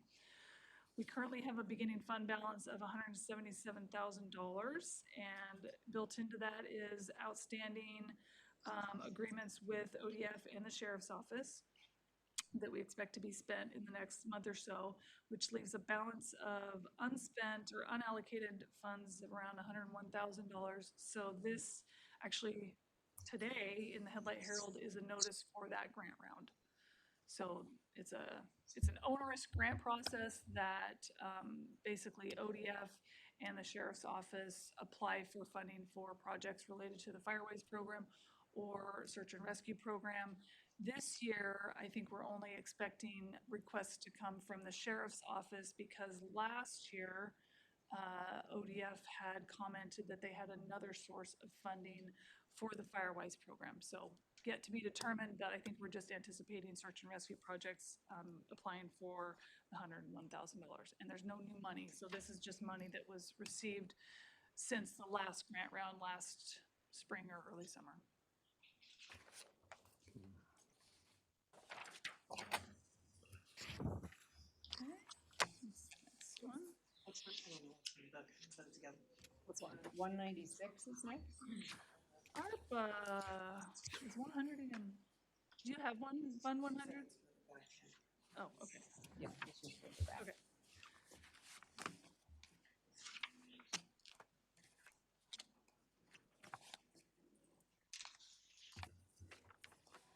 And the good news is it's almost break time. Right. Crank out one more. So there's not a whole lot on the ARPA budget sheet itself. We have an outstanding balance of about $657,000. I think the interest is actually built into that we're expected to accrue. And then it's all going to contracted services. So this is let me put this one up on the screen. The project list, I don't know if it's in your packet or online, but Deborah will put it up on the screen online. Last December, we had a deadline for when the county had to obligate, which means contract for or have spent the ARPA money. On top of that is interest that has more flexibility. So there was a big rally last fall to work with the leadership team and the commissioners to decide how best to spend the money that was going to have to be given back if we didn't obligated by last December. And so we had a lot of great projects. I think you've heard this in our other budget committee meetings where we've talked about backfilling, and that's where we've been able to push out the cliff a little bit this year. So it's about $1 million that was allocated and spent by last December that literally offset a project in the general fund that was budgeted, or it was a new project. And there were some other projects too, but regarding the general fund, it was a pretty significant offset from ARPA funding. And so what you see on the spreadsheet that's coming soon is outstanding allocations and pending allocations. So outstanding allocations are what was agreed to by the board by last December. So we have some outstanding projects there. I'm not gonna go through all of these, but if you have questions, please ask them.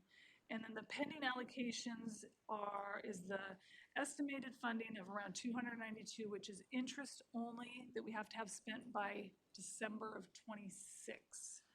And so these are ideas for how to spend that. These are not, yeah, so these are ones we have contracts for is an amendment to our compensation and pay equity study, court security, and everything else is a concept at this point. And this is largely, all of this comes before the board, but just to give you a flavor of how ARPA funding is getting spent, and if you wanted to weigh in on how we're spending it. Is the financial assessment or financial plan, either one of those, is that the Tiberius or is that somewhere else? No, so that's a spinoff of the Tiberius work. The Tiberius work that we keep talking about is the revenue generation and cost reduction strategies. That, an update on that, Deborah and I meet with them every week. They've completed, they've developed benchmarks to evaluate, benchmark criteria to evaluate all of those strategies that you saw. And there's some that have been added since. And that was reviewed by the executive team, and Tiberius has since used those criteria to evaluate all of those strategies. And this week, we should have that preliminary analysis. And then from there, we will pick out the top ones that are rising to the top that they'll do an in-depth analysis on. And we will have that in-depth analysis projected to be in early May. So that's the Tiberius work we talk about. This is additionally, concurrently, we need a financial assessment and financial plan. We have an initial scope from Tiberius. The 50,000 is an actual cost that they've given us. I'm not totally satisfied with what's in the assessment yet, and I haven't had a chance to get back to evaluating that with the executive team. So that's a placeholder at this point, but it is a different process, but it is Tiberius's work. Okay. So none of those pending reflect the cost of the current Tiberius work? No, that is in, That's fine. yeah, that's in a different.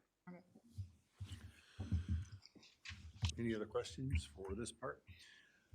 Okay, let's stop there and take a break. Come back at 10:45. And hopefully the fair will be here. Can we give Dan and Kevin a call and see if they can push their time up so that they don't have that? That'd be nice if we could. We're blasting through this stuff. We could, yeah. If we could get out here early, that wouldn't hurt my So feelings. we have nothing when after the fair we have that out quite a bit of time for Right. lunch. Right. Did you want to do 100? So last one. Oh, I'd rather break. Let's go ahead and take a break and come back at 10:45. Okay, so we're in recess.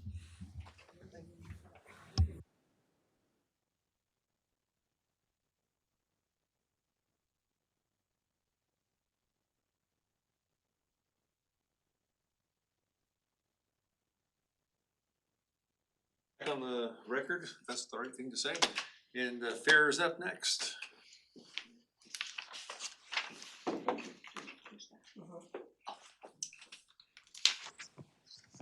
Good morning.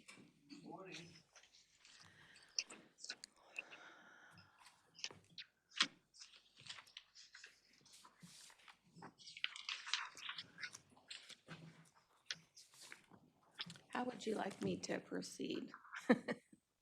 Just tell us what's in your budget. Okay. Well, we didn't have a lot of changes year over year. It looked like about 300,000. No, only 30,000 difference in last year. We did have some changes. We still are expecting a pretty good carryover fund balance of $1 million. And I'm just going to kind of go down just briefly. Some significant changes would be a little bit more in admissions.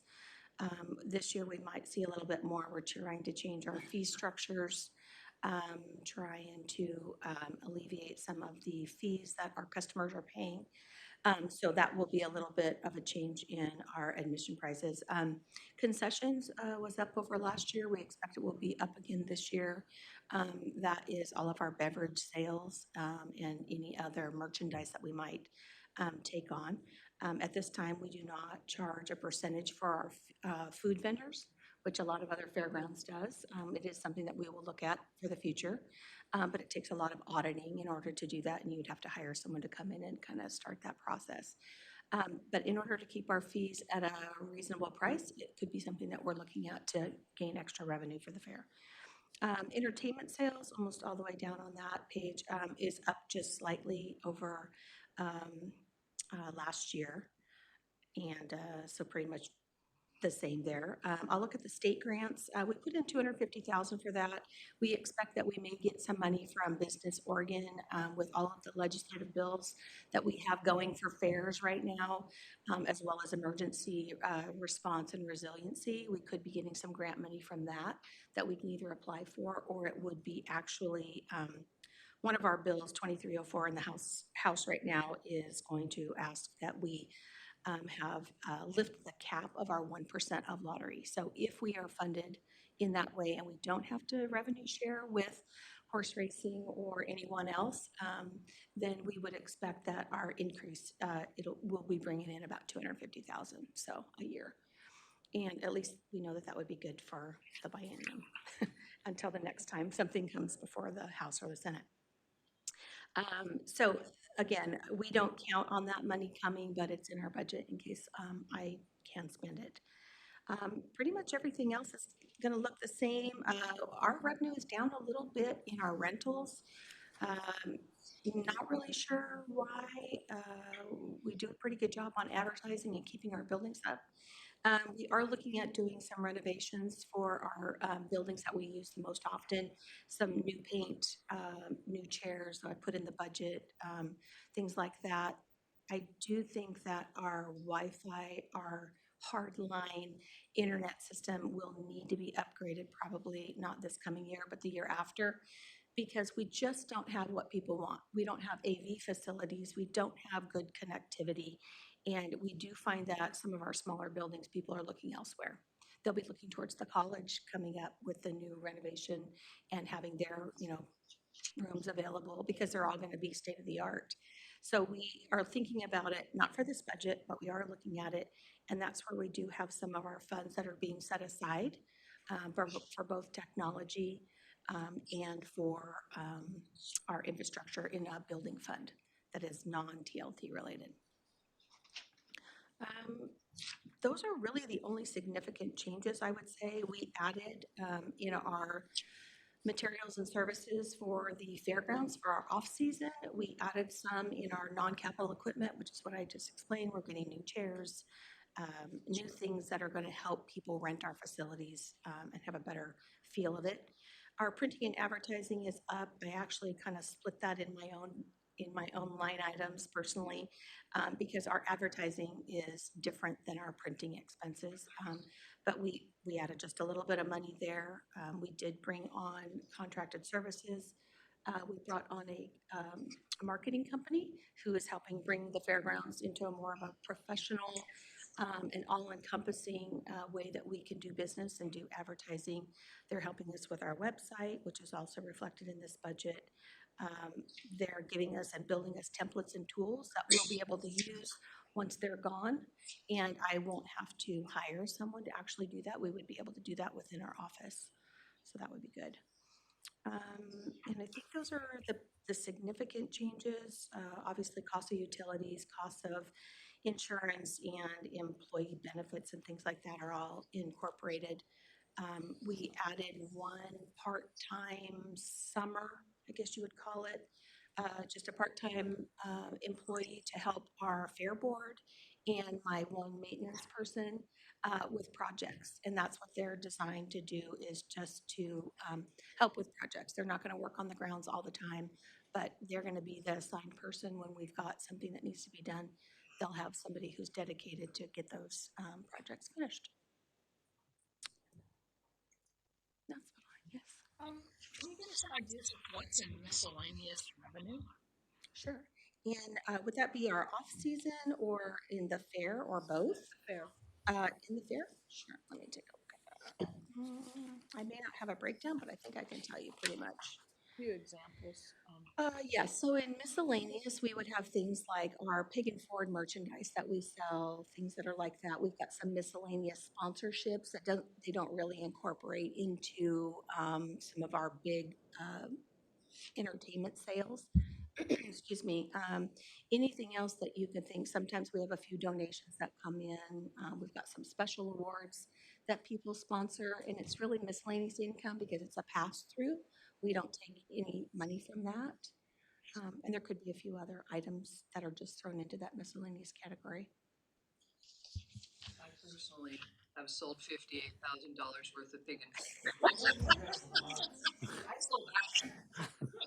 So this is the health and that. So Rachel, this may be more of a question for you.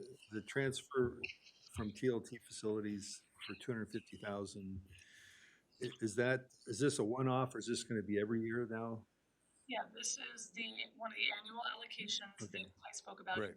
The 120. But it looks like this is the first year that you've done, or is it somewhere else? It's showing up a little differently. Okay. Yeah, But it's been in there before, but just somewhere else? Yeah. Okay. Sorry. I was good, because it shows up just like there wasn't anything in the prior years. But go It ahead. shows up in the prior years down in a different Okay, category. you just moved it. And so we moved it to the appropriate place. Commissioner Bell.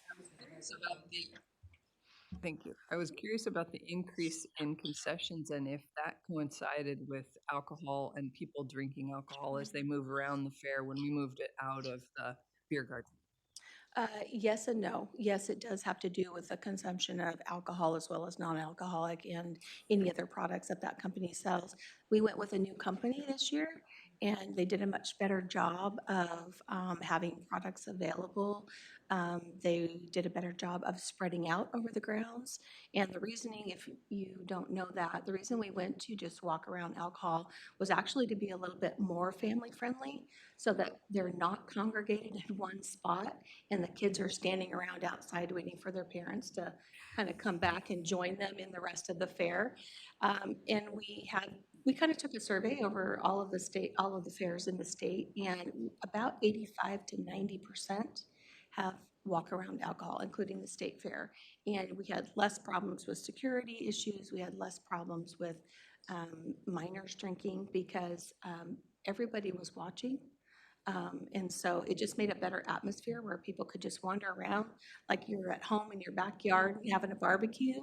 And we just had a lot less issues. So one is, I think it's just a little bit more accessible for people, and it kept people who wanted to enjoy or partake.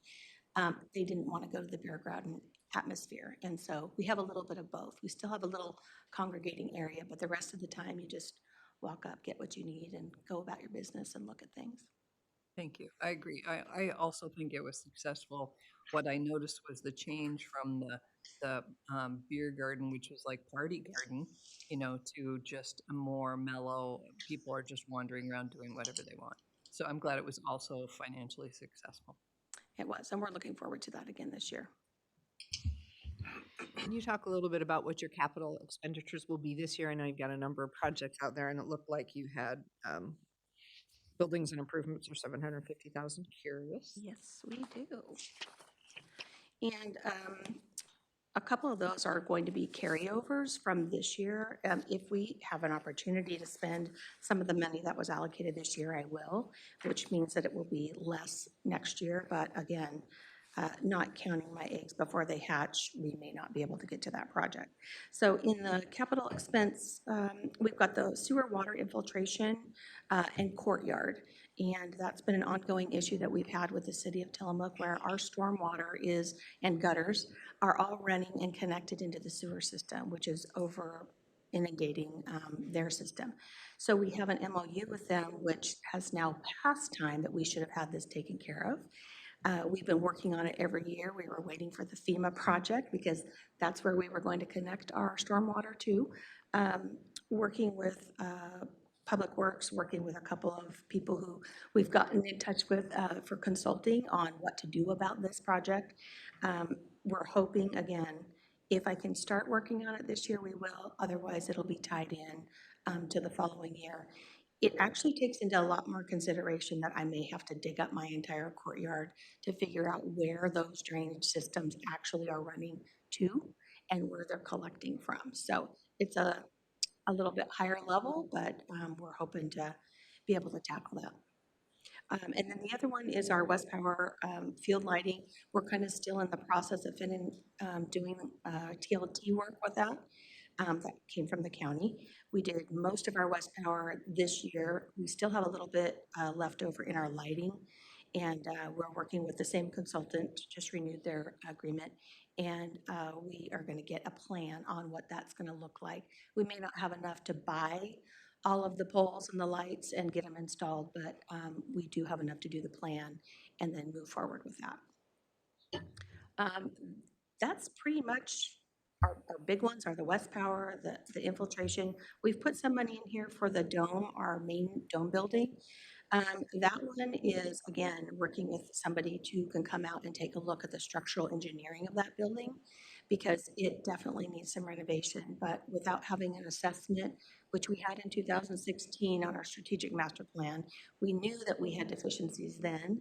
We know that we still have deficiencies now, but we need to actually have a plan so that we can go out to bid and say, you know, how much is this really going to cost or request for information, and then go out to bid. So before we actually put the dollars earmarked into that, we still need to have a plan, and that's what this money is for. Thank you. Welcome. What was your attendance last year? 42,816 approximately. Which is kind of amazing. This is kind of an off-topic nerdy question, but, you know, for 42,000 for a population in the county of 25,000, how does that compare with other counties? Do you track that kind of information? We do. So we do an annual report. Every fair in the state does an annual report or are supposed to do a report, but the majority do. And then those numbers are compiled and we kind of share that information. We used to provide that to the state, but they no longer require it. Comparatively speaking, I mean, the people that I talk to that come to our fair that are my peers tell us that we have one of the best fairs in the state, and I agree. It's sometimes hard for me to realize that because I live here. But our numbers increase so drastically. You see the poll from Washington County, you know, their numbers doubled right after COVID as far as attendance. But they have a lot broader area to pull from than we do. People have to travel here over Highway 6, hopefully, coming up 101. So it's pretty impressive. We don't put statistics on each other, but people do notice a difference between your population and what your fair size is. Thank you. You're welcome. Any other questions? Are you the president of this year of the Fair Association? No, I am the vice president. Yeah, we moved our annual convention dates. So I am vice president, will be 2.5 years. It'll be next October at the Hillsborough location. So our convention will be close to home and you'll be getting invitations to help them come celebrate. Congratulations. Yeah, thank you. I just want to say something. It's kind of even though there's nobody from the public here. But all the directors can relay this to when people asking questions. I love that we're using TLT facilities money to make repairs, much needed stormwater repairs and all these repairs in our facilities. And that's what I like everybody to know this. That's why that TLT money is so important. We get to use it to repair our fair. If 42,000 people come, yeah, I mean, this is great. So I think people forget that we're using that 70% for projects like this. So I just want to say that. Yeah, I agree. And I think that as we look at how to move forward that stormwater project, which we were all in a meeting about earlier this last week, that I didn't realize that part of that really is the tie-in of all of the rainwater that comes off of your buildings as well. So, you know, as we're moving that forward with the hopes of completing it, I believe in after fair this year and into October of next year, or into October of this year, hopefully we will be able to tie in the work that you're talking about related to your buildings. And if you do have to rip up the whole courtyard, have some big ideas of what we should do with that. Well, we do. That's Okay, in our good. strategic master plan. Let's- There's a whole design. It's just wonderful. Okay. I just want to thank you for your leadership. You do a really great job. The fair is outstanding. And I've heard Doug Olson talk about their hobby is to visit county fairs. They've been to every county fair in the state and many of them in Washington. And they said that Tillamook is by far the best fair. So I think it's great. And it's a really good partnership, because if folks don't know, the county owns the land and the buildings, but the fair is its own entity. And so it's a fabulous partnership, and thank you. Well, I thank you, and thank you for mentioning the TLT money, because we also use that as leverage when we go up against some other grants, or even the money that's provided to us. They always ask you, well, how are you going to finish that project if we don't give you all of it? And it's nice to be able to have that sitting here ready to go, and we try to be very frugal with it and go as far as we can. Thank you. Thank you. And thanks for coming in person. Got me out of the office. On a beautiful day. Yeah. I'll take it. Okay, I think we can go back to Rachel, and I think we left off at Fund 311. At least in our books. It's a bit of a scavenger hunt every day.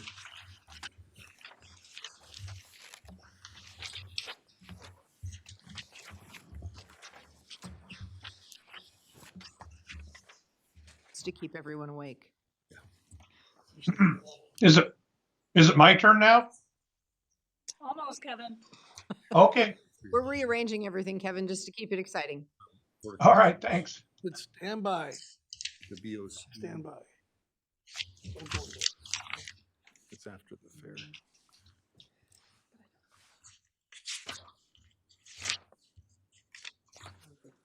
Okay, Fund 311 is where the Public Safety Radio Communication System bond is placed. Okay. We started this fund last year. We had some federal money that the counties received that went toward the upgrade of the public safety communication system. So we had 2 million built in last year, and we're just using the same fund to support the funding from the bond. So the good news is we went to the voters for the bond in an amount of $2.4 million. And in your budget, you have the bond estimate at $26,105, which contemplated a premium.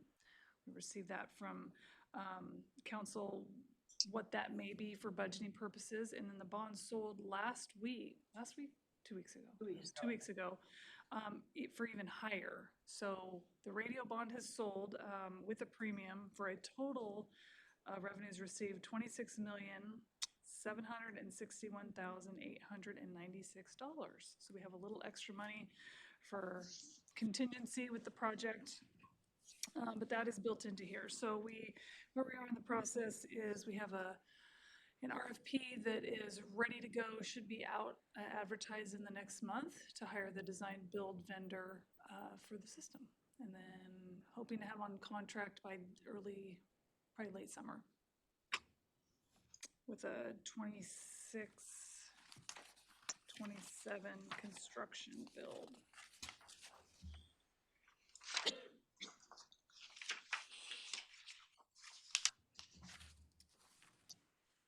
So a big budget, but a simple budget form. Questions on the radio project? Glad it passed. Yeah. Yes. Bonds are looking really good right now. These kind of bonds are looking really good. That's why it went so fast. Good timing. And my understanding, just off topic, well, kind of on topic, is that we do have a few contractors interested, according to yeah. Ruben, so it's gonna be interesting to see what they come up with. Yep.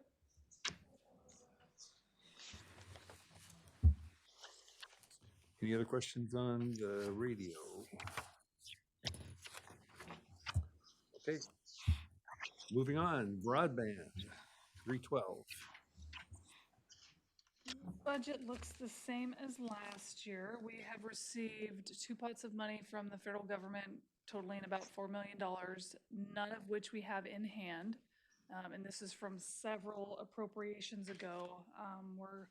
Aaron, you may have more of an update from Tillamook Lightwave, but we ran into some potential issues with the provisions in the agreement that would be coming, that we would have to sign off on.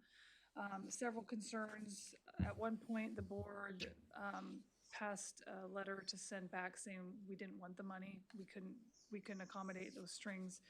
And then since then, there's been some discussions with representatives to talk about how we can actually get through those strings. And so Aaron, I think, and others have been navigating that with Tillamook Lightwave and give you an update on where we are, but we're still contemplating using the money at this point. So it's in the budget.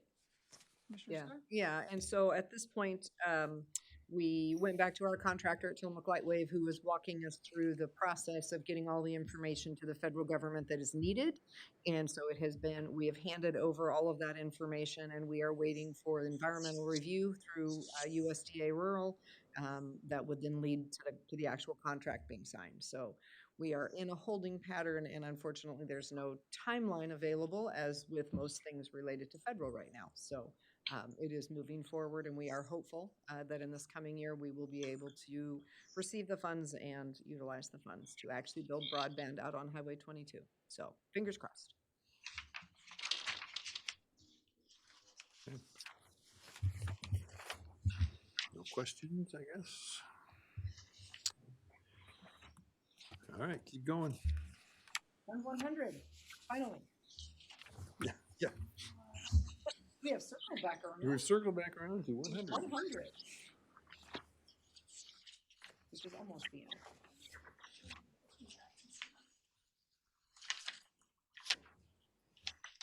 Oh, there it is. So this fund has supported a variety of projects over the years. The Southern Flow Corridor Flood Mitigation Wetland Restoration Project was here. Assessments on the Shiloh Levee, which is next to the Wilson River Bridge, just south of the Creamery, mowing the Southern Flow Corridor levees. Gauges used to be out of here. What's left in this fund is a small amount of maintenance for the Southern Flow Corridor, and these details are on the back.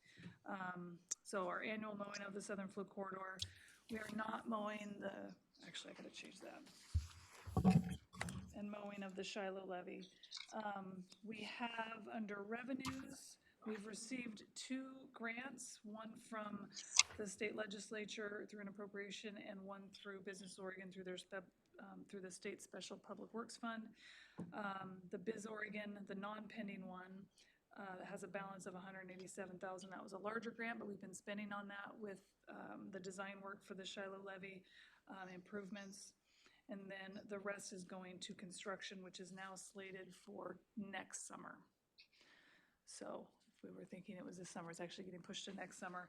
And then for the balance of the construction costs, which is the Biz Oregon pending, they're getting ready to sell a bond that has $11 million allocated for levy funding that I'm hoping it's first come, first served, that we'll get the balance through that pot of money. Worst case scenario, and we're also looking at some other grant opportunities through our grant team. Our primary opportunity got cut with the change in the administration, so I'm not sure that one is going to be able to proceed, but we're still looking at that option. Worst case scenario, if we're not able to get the Biz Oregon pending money, the 2.5 from the bond sale, and no other grants realized between now and next year, Biz Oregon does have an opportunity for us to secure a 0% loan for the difference. That obviously has general fund impacts, but hopeful that we will not have to spend any general fund money at this time. We're still banking on some grant funds, and we have a little bit more time with construction getting pushed out to next summer.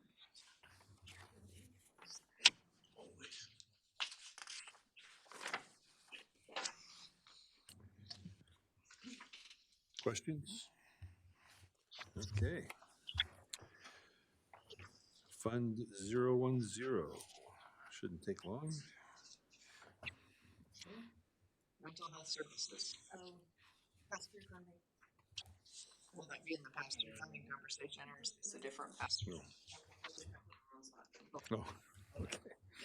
All right. Where should we put it? So now we're in pass-through, so it is pass-through funding. So day 3, 4, or day 4. As its own account.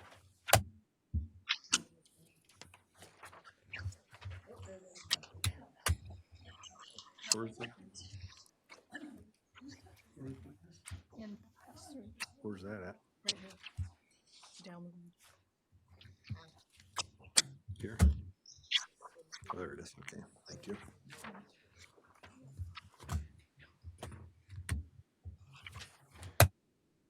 You still with us, Kevin?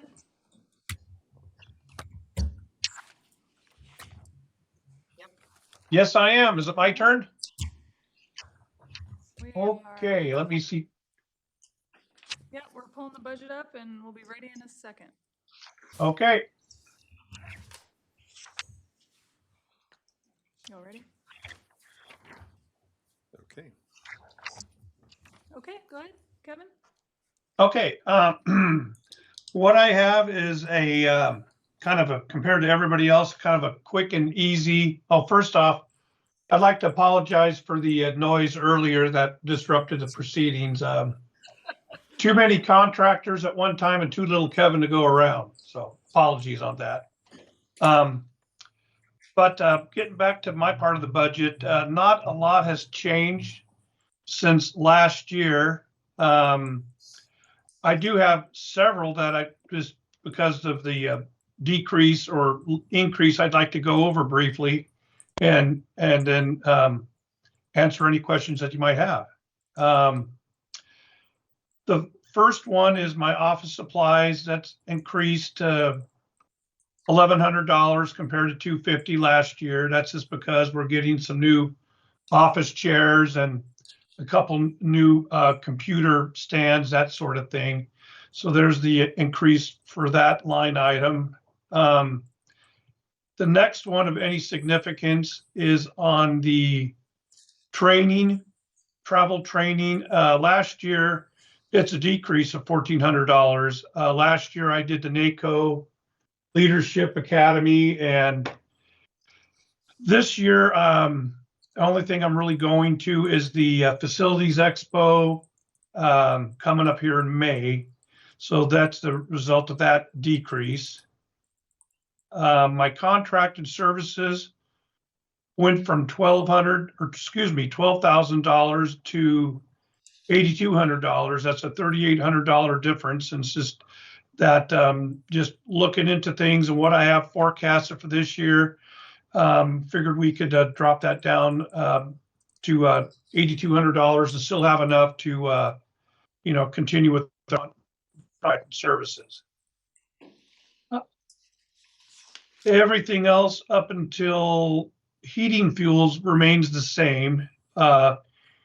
Heating fuel went, I forecasted that, and it depends on the weather, that sort of thing. But last year I forecasted it was going to be $32,000.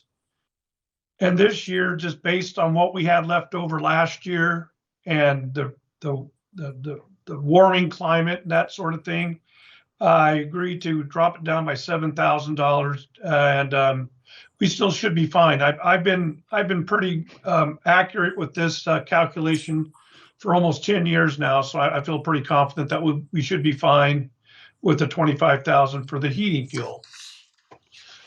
I haven't let anybody go cold yet. Except Sean. No, except for Sean. Yeah, sorry, Sean. Another one that is a little significance is my building and grounds, $7,450. That's a decrease of $4,800. It went from $83,250 to $78,440. And it's just with things being as they are and different things that I'm, looking at trying to do and not do. I figured we could have a savings there of $4,800, 4810 exactly. And the last item of any significance is the vehicle budget.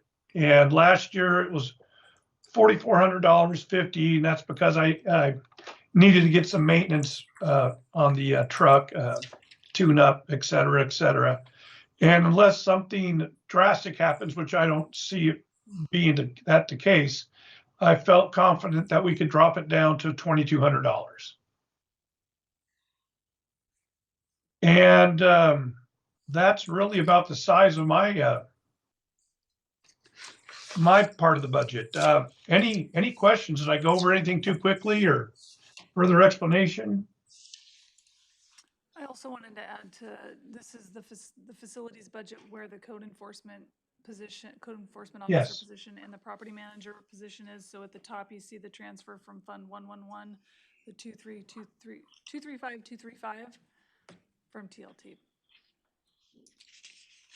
There. Oh, here we go. And then the costs for those are built into personal services. And that may move at some point. Is that what you said earlier? When you find out exactly where. The position, I don't see the position, I see the two positions staying in facilities department. What would change is the transfers into facilities to support the position as TLT, because it's not contemplated to just be TLT. So you may see transfers from parks or DCD or however we work that out. So facilities in this context includes the parking, is that what you're? It includes the real property manager. Okay. And So the code the enforcement officer. parking enforcement comes under this Yes. category. Okay. Yeah, so the facilities department up until right now, as we know, it has been largely Kevin and crew supporting courthouse maintenance and projects, and it's So expanding. this is expanding. To Yeah, the it's really other- expanding the facilities department, yep. Thank you.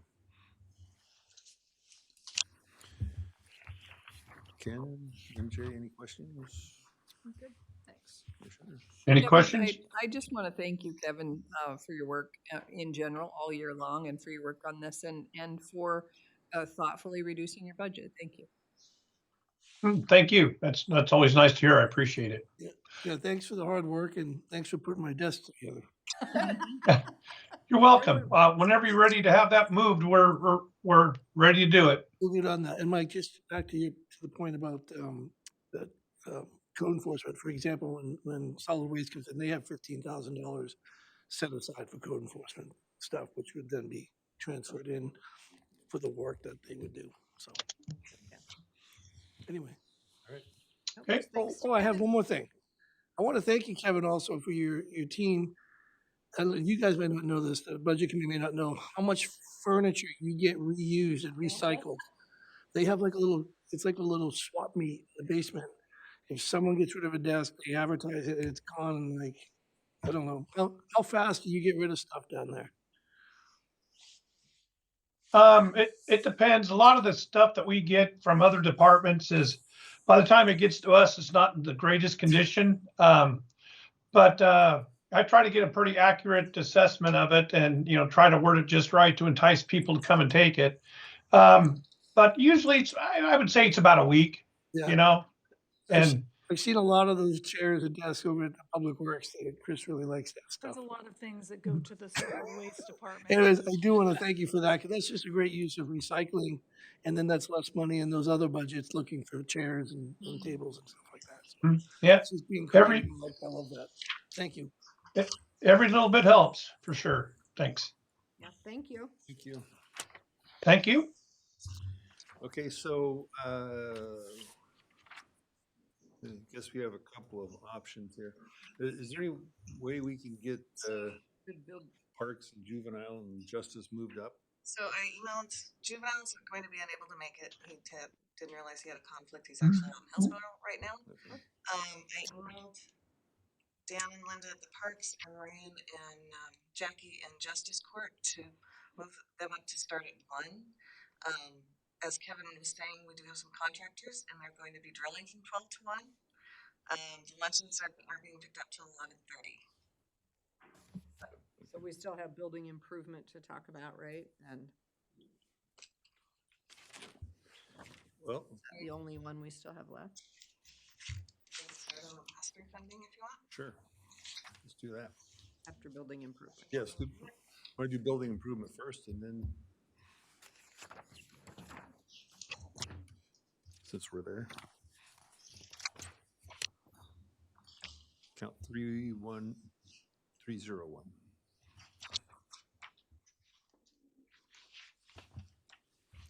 So Rachel, are you doing 301? Okay. We're just waiting to get it on screen. I got it. I was like, we're all just sitting here like, he's going. That's not me. Not me. Yeah, nose goes not it. Yeah. Rachel, how many budgets did you develop personally? Over 20? That's what I thought. So I just want to thank Rachel for her outstanding work doing multiple budgets. She gave us a little walkthrough of all of her budgets last week, I think, and it's just such good work and so impressive, and a lot of them came down, and I'm just really grateful. You're welcome. Ditto. Yep, agreed. And impressed. It's not just budgets. Everything Rachel does is like, if you have any question ever, she knows everything. That's true. Yeah. Your chair intro, which I figured out, but I thought Yeah, except for that. Yeah, I should have mentioned that. She was absolutely no help whatsoever.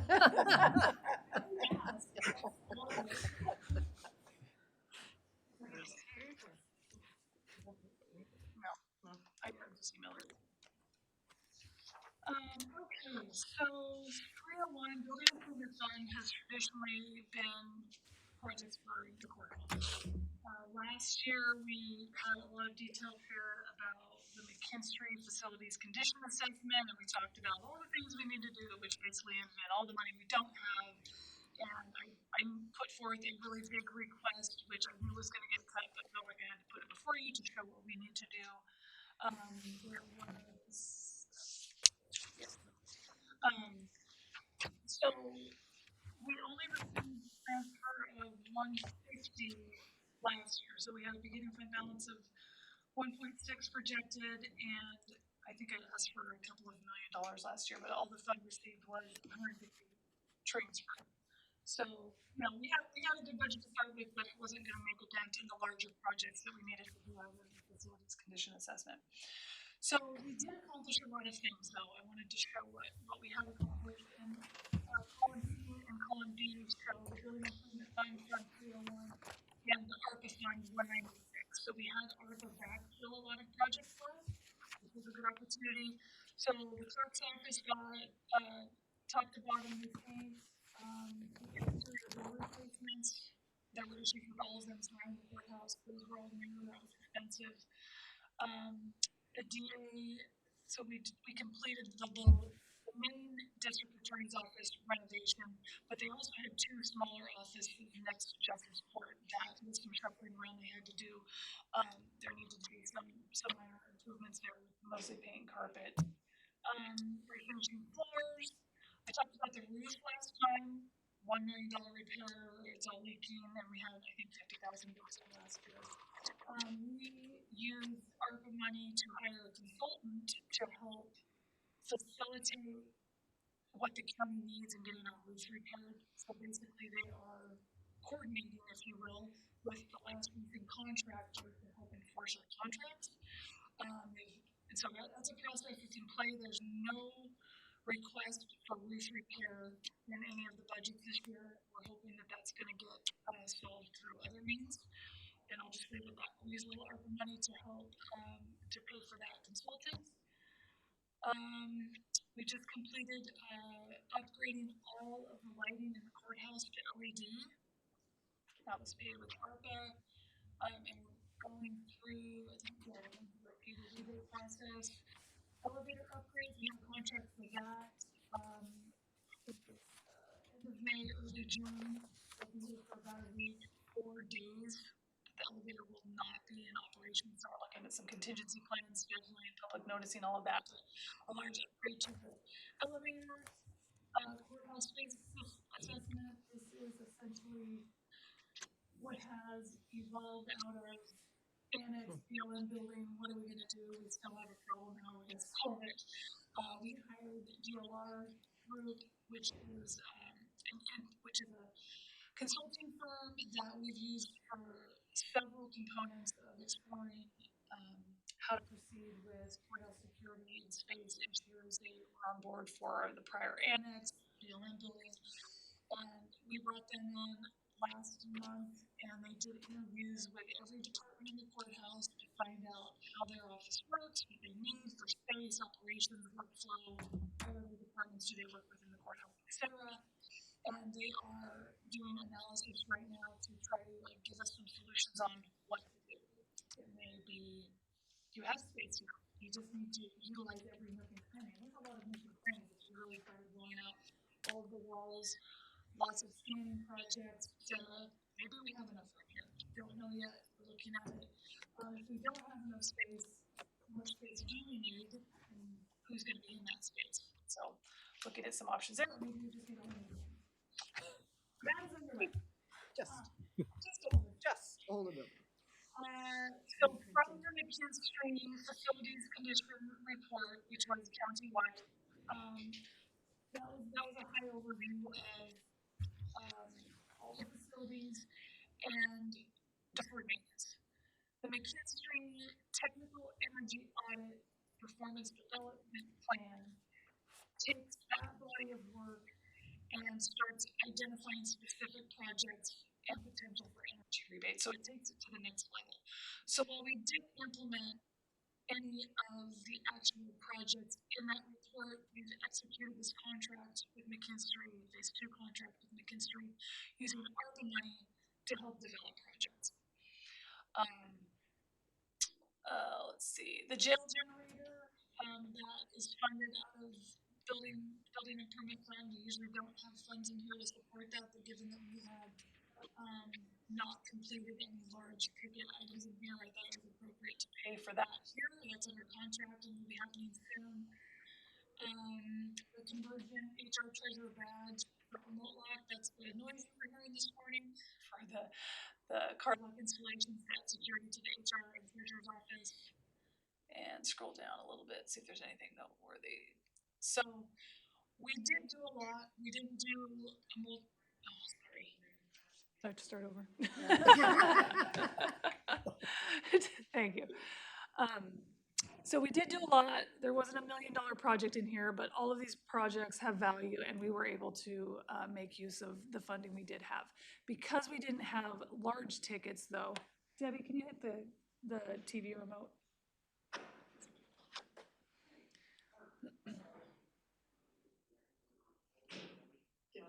No, you might have to be in front of it. Is it just that one? It's just this one. Just turn it off and on.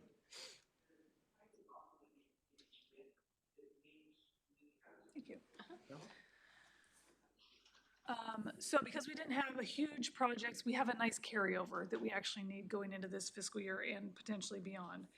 So I have a projected beginning fund balance because some of the projects in gray are done. The projects in white, we're still working on projecting what's left to spend this fiscal year.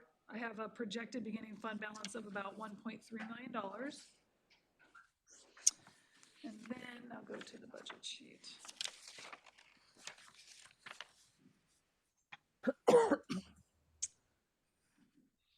So yes, I'm asking for a $2.187 million transfer from the general fund, unless there's another pot to pull it from, to accomplish a suite of projects.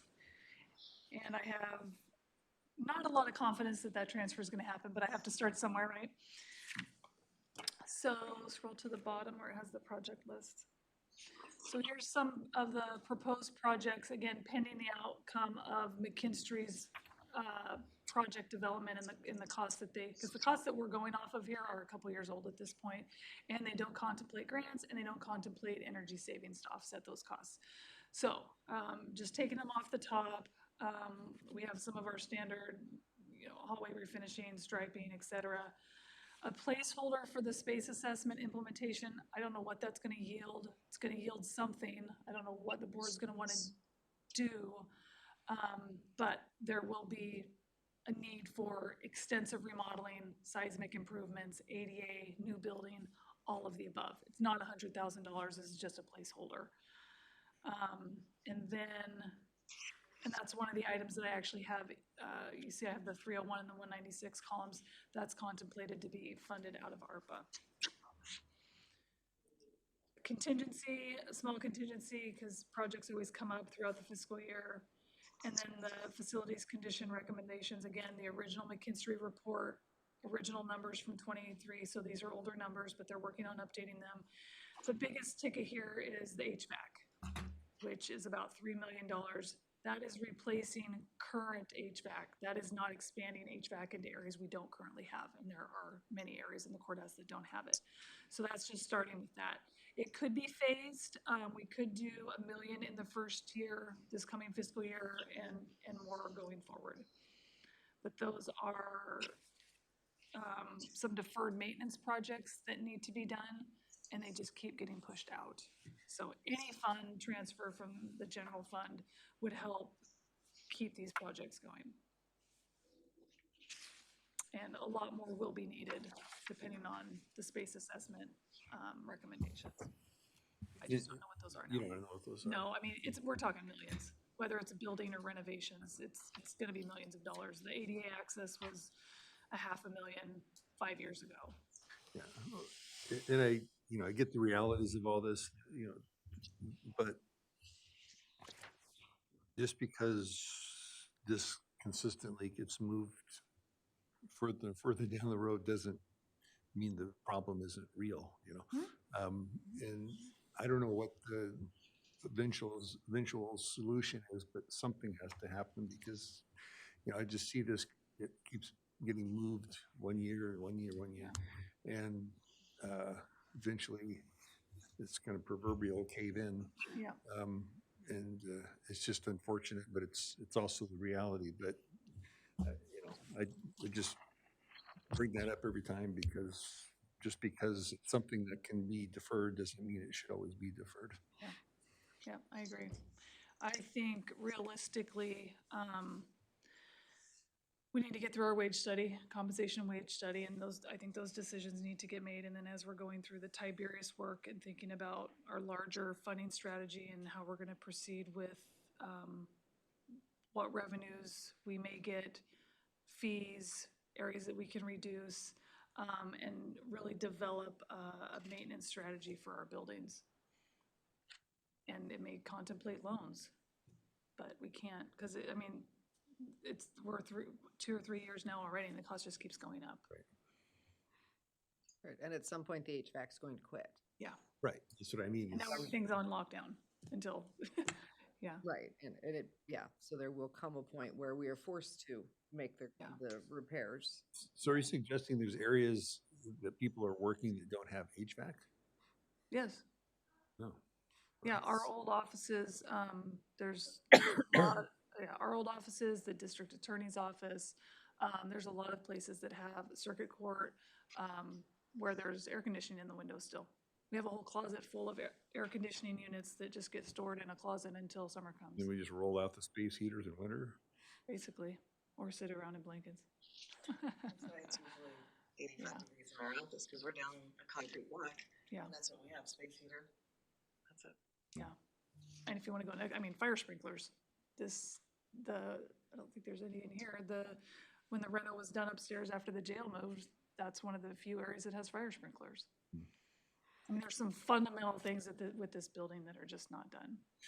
So, sorry, and related to that is, they're still on the board, the court moving too, correct? Don't you have to have a separate building for the courts? No, we have to provide adequate facilities. Yeah, in that we really don't have adequate space. There's some discussion about that. Okay. Yeah. But the buying the other building is not happening anymore. Buying the BLM building is completely off the table. Yeah. Correct. So if I remember correctly from last year, we had an understanding of the expense at the time, the total CapEx improvements that McKinstry was recommending. Can you remind me of that number? I'll have to bring it back up. Yeah. It was somewhere do like $10 million, right? Yeah, and it depends on if your general fund department, special revenue fund departments, courthouse, it was broken down in a couple different ways. And it didn't have the seismic, right? And seismic No, was a no separate- seismic. Seismic for this building is a completely separate amount. Yeah. That we wouldn't know what it is today. The last time we got an estimate, it was 4 to 6 million. Yeah, so the McKinstry report did not identify things to add. So ADA wasn't in the report. Additional space wasn't in the report. Additional HVAC wasn't in the report. It was identifying existing facilities. So there's one data point. Then there's all the additional stuff we know we need. And I just don't want to lose sight of the fact that we're not coming up with this. We're not making a dent in that McKinstry Correct. money through this process. correct. So that's something that hopefully can be addressed by the report, revenue report that we'll be generating. Yeah. Well, and I think we've been doing a lot of work trying to get all the different data points that we need to make this broader financial plan and decision, right? Because we keep having one piece of it at a time. And it's really hard to figure out how to move that forward with one piece at a time. And so I think that's a big piece of where this financial planning is going to hopefully all come together in this next year. So Michael and I had a quick conversation yesterday, and we're kind of in this space where there's a whole bunch of information that will be here soon, but not in time for budget, not yet. And so it makes this process one of the challenging, right? Because we just don't know everything we need to know yet, probably to make the very best decisions that we could. The compensation study being a piece of that, the space assessment being a piece of that, the updates to the costs of some of the McKinstry stuff, all of that, trying to say, how do we get from here to 20 years from now and have the needs of the county met, across all those sectors. But I think hopefully we're going to get to that space in the next year where we have enough of those data points to create an actual long-term financial plan for the county in which we can see a future where we have the ability to address these things. Yeah, and I think all those pieces, the seismic and the McKinstry, all that has to come together. And as Rachel said, I mean, every year that goes by, the number just gets bigger. It's never going to get smaller. No, it will never get smaller. Rachel, was there any significance to the rebate estimate? And did that amount to much for the LED? No, I think Kevin is still chasing that, but we don't have anything yet. And then I thought I recalled that the generator at the jail there was a grant. Did that not? It did not get funded. Yeah. Okay. Okay, let's see. Okay, so for projects, I think this was 23. So there were a lot of projects that were not energy improvement projects, like replace some lighting, replace a water heater, energy and operational efficiency projects, the courthouse, 4.8 million, jail, 6 million, library, 942, museum, 390, public works, 450, parks didn't have anything. If you looked at everything, 6 million for the projects that were not energy projects, and another 7, so maybe 20 million across the whole county, special revenue fund, general fund, for existing stuff, not additional things we know we need. So it's substantial.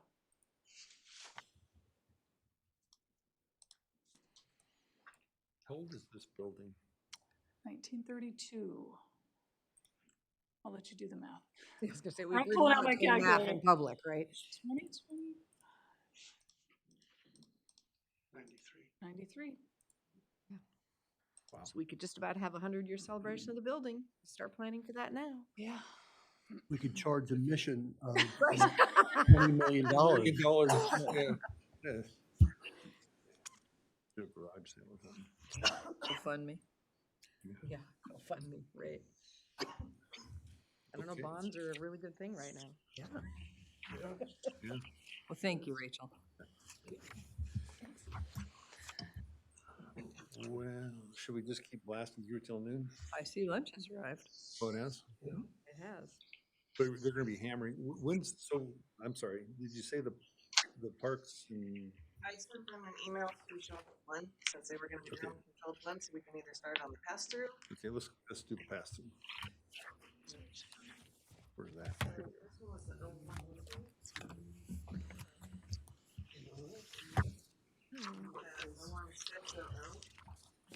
Bunch of this one, I don't know. Okay, And that's just they pass through from our health services to the court, is that correct? 01600. What's the phone number? 010. I don't have that one. Oh my gosh. It's just been a past year that I've seen come through since I've been here. Yeah, it's labeled emergency care. Thanks. Mhm. I actually don't have. What's the next in pass-through funding that you have? 171. 171, that is for mental health. Those are payments that are passed through the county and go to TFCC, Tillamook Family Counseling Center. And we don't actually get a budget from them, so it's just kind of a pick a number and hope it sticks. The last couple of years, it has been increasing. It's up in the air with federal funding, if it will continue that way or not. As well as what the legislature chooses to do. Obviously, mental health, behavioral health have been high priorities of Governor Kotek, and so additional funding has been coming through to the behavioral health networks. So, yeah, we'll see what this year's legislature does. And then, of course, what happens with Medicaid, because also they are the provider through Medicaid for a lot of mental health services. does the county get a fee for these pass-throughs? No. No fee in there. Pass-through fundings are not charged indirect costs. Is it possible to take an admin percentage? It would depend on what the agreement says, and I've never seen an agreement with TFCC that said we could take admin funds. And why don't they get an indirect cost? It's pass-through. Because they State don't. and federal funding. Yeah, we don't pay bills for them, we don't hire people for them, so the things that the indirect has been charged on are not things we do for them. But I know that there's a huge negotiation going on at the state level regarding the contract between Oregon Health Authority and the county. I know Joel's been a part of that because liability's been a huge part of that conversation. But that's the underpinnings of how we pass that money through to TFCC. Is that contract. So I haven't looked at it in that detail to know if there would be something we could take, but it's definitely a piece to look at. Yeah, So I know, put that on Joel's list. At the college, we do a lot of pass-throughs, and a lot of times we'll take an admin fee on it. Something. Some of the other grants that we have, we can and we do, and you saw that in the BOC budget. But I don't know about this one. It's a good question. It's a chunk. Yeah.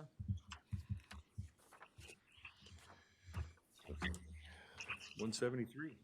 173 is mediation. Those are fees from court filings. It funds program for settling domestic disputes outside of the courtroom setting.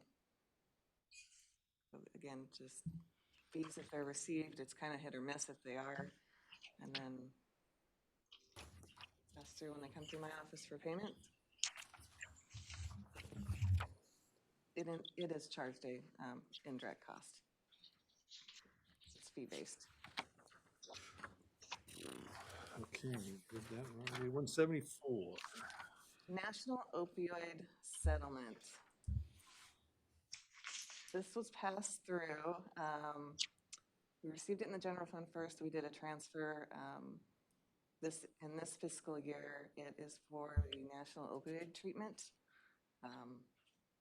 Yeah, so the national, so there's lots of lawsuits, you've probably all heard it at the federal level related to the opioid settlement. So we as the state of Oregon has signed on and we as counties have signed on to those. And so we get payments for those. It's been a very strange and random process. They have finally set up a portal by which they finally tell us how much we can expect to get over the life of the different lawsuits. So there's like $56,000 a year that we know we will continue to get on a regular basis. And then there are other varying amounts that come from different lawsuits. So some of that goes to the health department to help pay for the word just went out of my head, harm reduction work that they do out of the health department. Some of that goes to Our Tillamook, which is a consortium of different providers that do planning, outreach, those kinds of things around opioid use in Tillamook County. The Narcan distribution that we see so much of in Tillamook County comes out of a partnership with Our Tillamook. So because it's been such a random hit and miss on what we get and when we get it, we've struggled to have a good, consistent plan out of Our Tillamook. But I think, Sean has the portal now, so we can go in and take a good look at what we expect. And I think Our Tillamook has created a plan. We can take a look and see for the opioid work, what of that plan could be potentially funded through some of this. It's very specific to opioid response work. So we've looked at other things to see what we could possibly do with it, but it's very specific to opioid response. What about admin charges and indirect costs? No. You can't Nope. charge those. Nope. They don't accept those.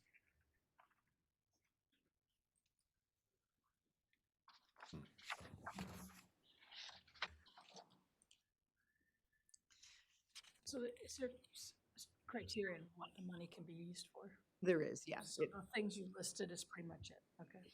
Yes, there's a variety again of things through opioid response, opioid treatment, opioid prevention, that type of work that it can be used for. Planning for opioid prevention, which we've used some of it for. Anything that could be, the sheriff could use money for opioid prevention? Not that I've been able to tease out unless they're willing to use best practice programs specifically called out in the opioid response work. So not the narcotics task force? Not the narcotics task force. It has to be for people who are suffering and making their suffering less, and that, so it'd have to be treatment, those kind of things.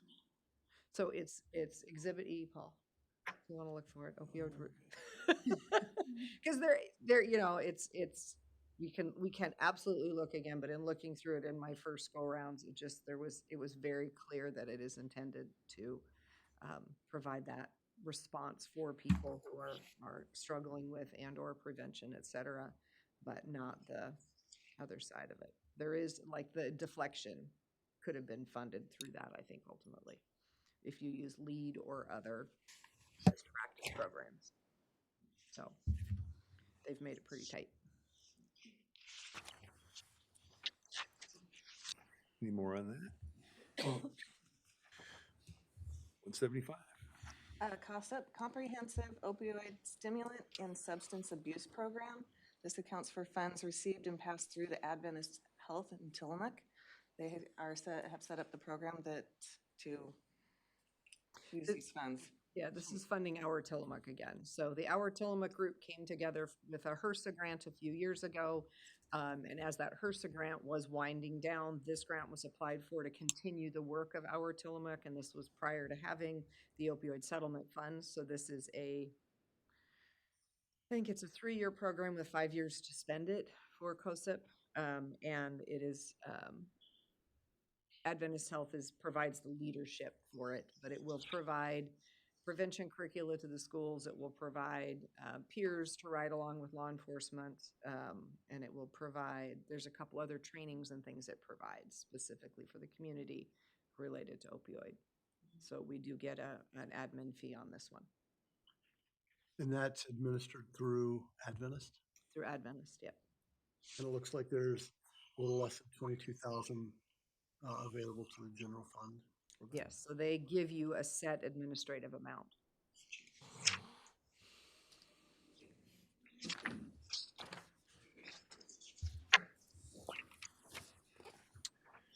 Okay, 176.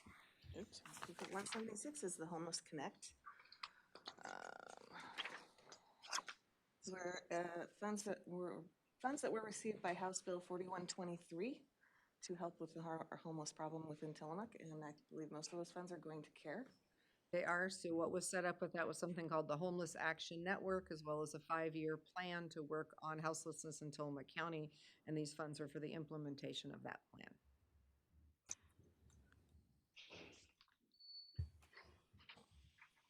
So I'm sorry, the contractor services, that's CARE? Okay. Where's Paul's fee? It's another one that doesn't have a fee on it. Okay.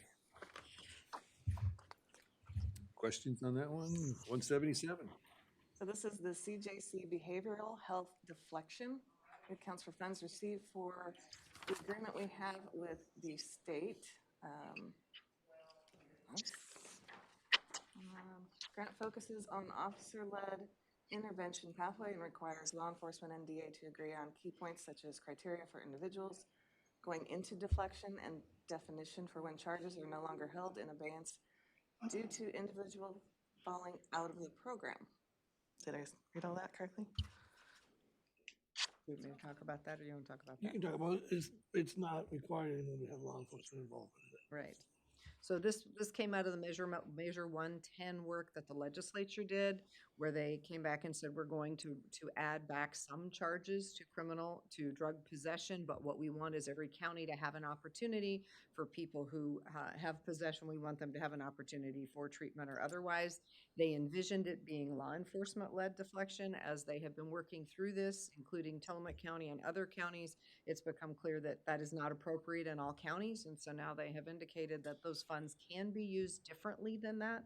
They can be used for a self-referral deflection. They can be used for if the ambulance responds and somebody out of that who's had an overdose decides they want treatment and they need support. So there's other things that can be used for, and so right now there's conversation in the community as to how to utilize those funds absent an officer-led deflection. Yeah, the 6 pathways, officer-led was one of them.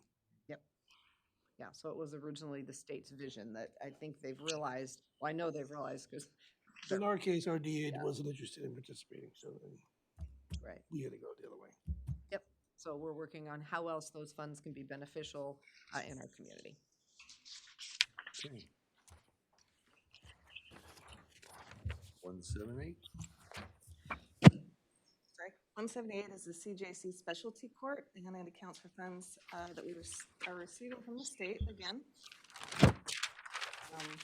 We actually received the funds in this fiscal year, so it'll be transferred over to the new fund. It is Criminal Justice Commission Specialty Court Grant Program.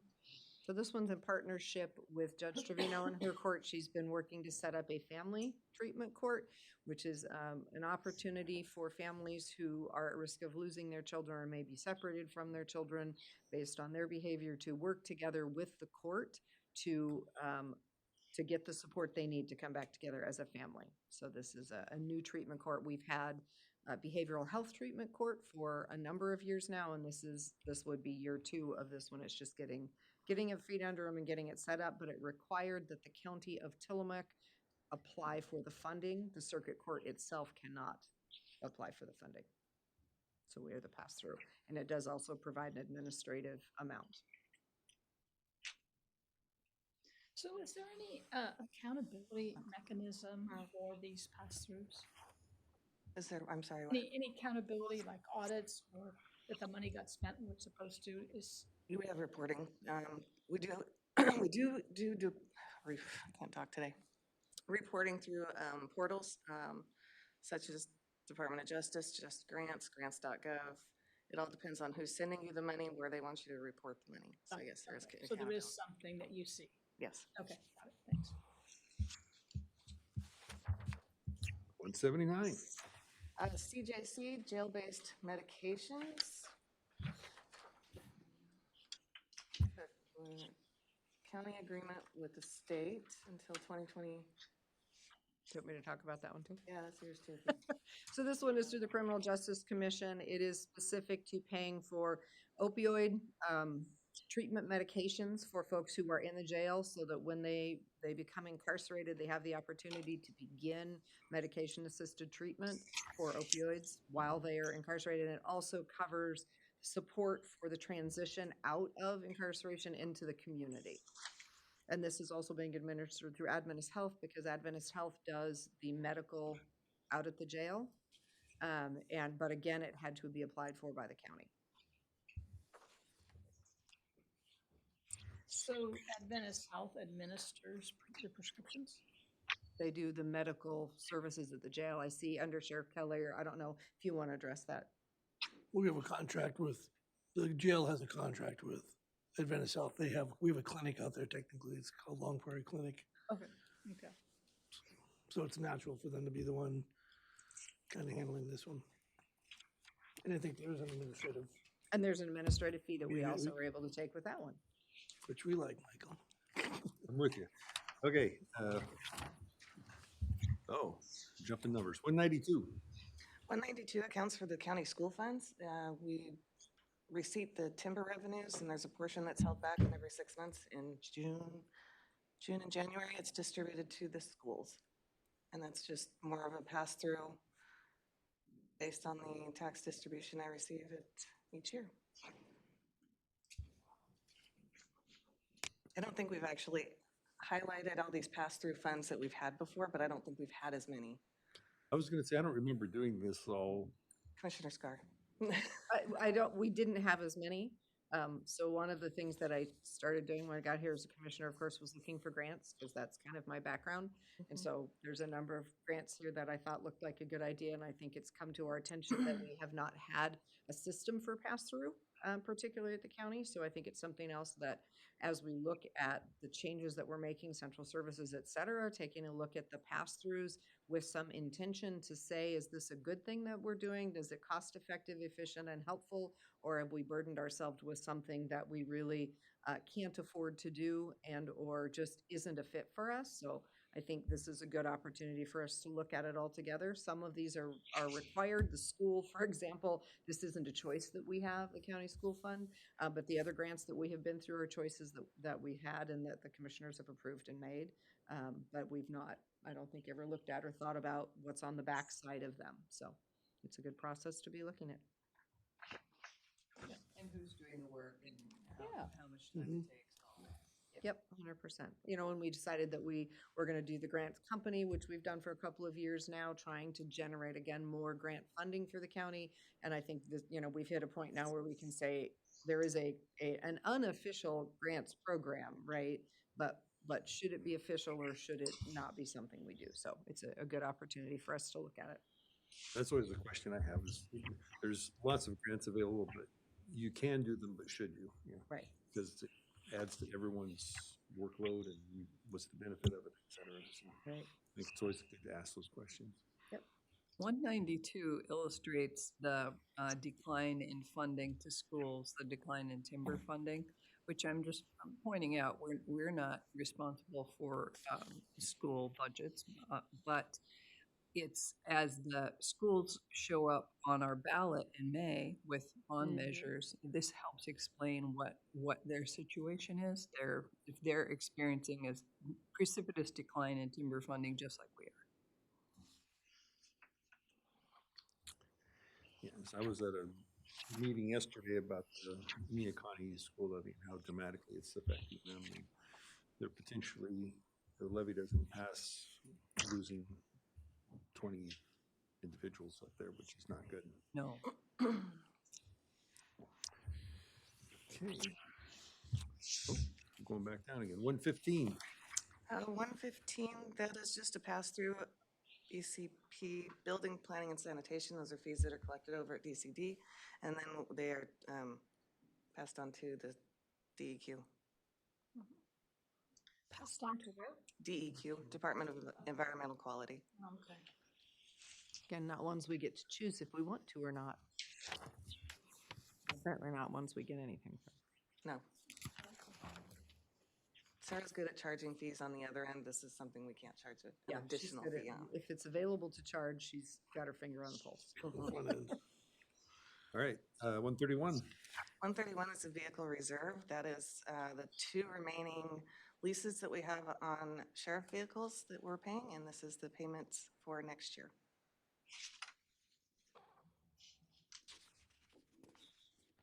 I believe those will be paid off in 2 years. And then we have no more leases. We've been buying them outright for the last 2 years. Oh,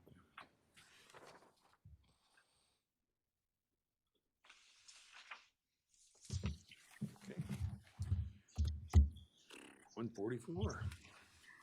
Oh, 144. Court security. security. So these are fines we receive. And then we receive, let's scroll down a little bit more. Those fines that are received are transferred to the general fund sheriff's budget, and it is to help offset some of our court security costs here in the courthouse. It's important to note that the circuit court has had a fund whereby they were contributing to the expense of courthouse security, and their fund has declined, and this may be the end of it. Yeah. So the county is going to have to absorb the cost for courthouse security. Up until this fiscal year, it had been 50,000 transfer a year, which was a good change to offset the cost of a deputy standing down at our door. But yeah, this year it was only 25,000. And this is separate then from the contract security, which is standing at the door, which we've been paying for with ARPA. So the contract security runs everybody through the metal detector, but the deputy actually assists with different court pieces, I believe. Once the person in custody arrives here, they transfer them there. And so they have a variety of duties. You could probably speak to better, but that's in this piece of it, right? So this isn't the guy out there. The guy out there is paid for by ARPA, which we have this year and next year, and then that will become an additional cost that we have to figure out how to pay for if we're going to keep the front door security and screening, because this is just in support of the courts, which obviously will have to then be absorbed into somebody else's budget, whether it's, I'm sure the state will come up with the money for us. Right. Oh, you're on that, right? It'll have strings attached to it. It'll have more reporting than anybody else to do. I think the state court would require, would provide money for that. You would think. For their own Well, security. you're fixing the roads. I'll get on the courts. I'll hit on my head. All right, 150, SP 1065. Those are fines that are received. Oops. Sorry. It's okay. SB 1065. I'm scrolling down. Keep going. Those are state mandated fines received from court system for purposes of planning, operating, and maintaining county juvenile and adult corrections programs. Is this the one they split each year? Juvenile and, no, sorry, wrong one. I rarely see any funds spent out of it. 165, somebody budgeted for part of a vehicle? Yeah, so that would be. Well, it looks like it feeds the previous one. It looks like it, I will SB 1065 is part of 144, the one before. Right, am I reading that right? Where did you see that? Oh, I see it up there. That's just an error up there. We'll fix that. So we'll have to figure that out.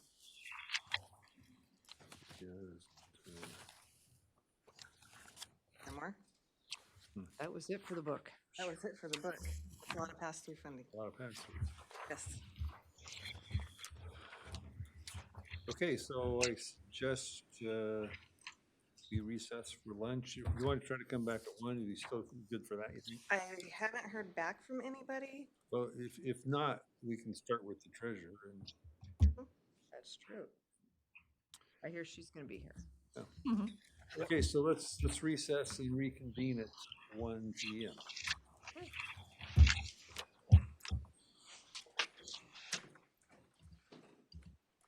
My computer will not do anything.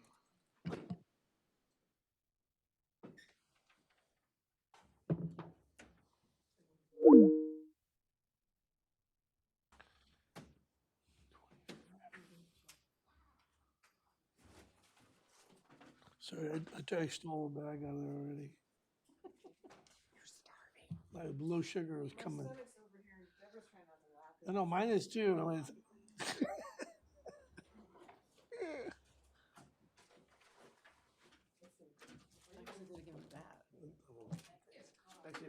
stick in my. Oh, okay, so that's all I keep in my drawer.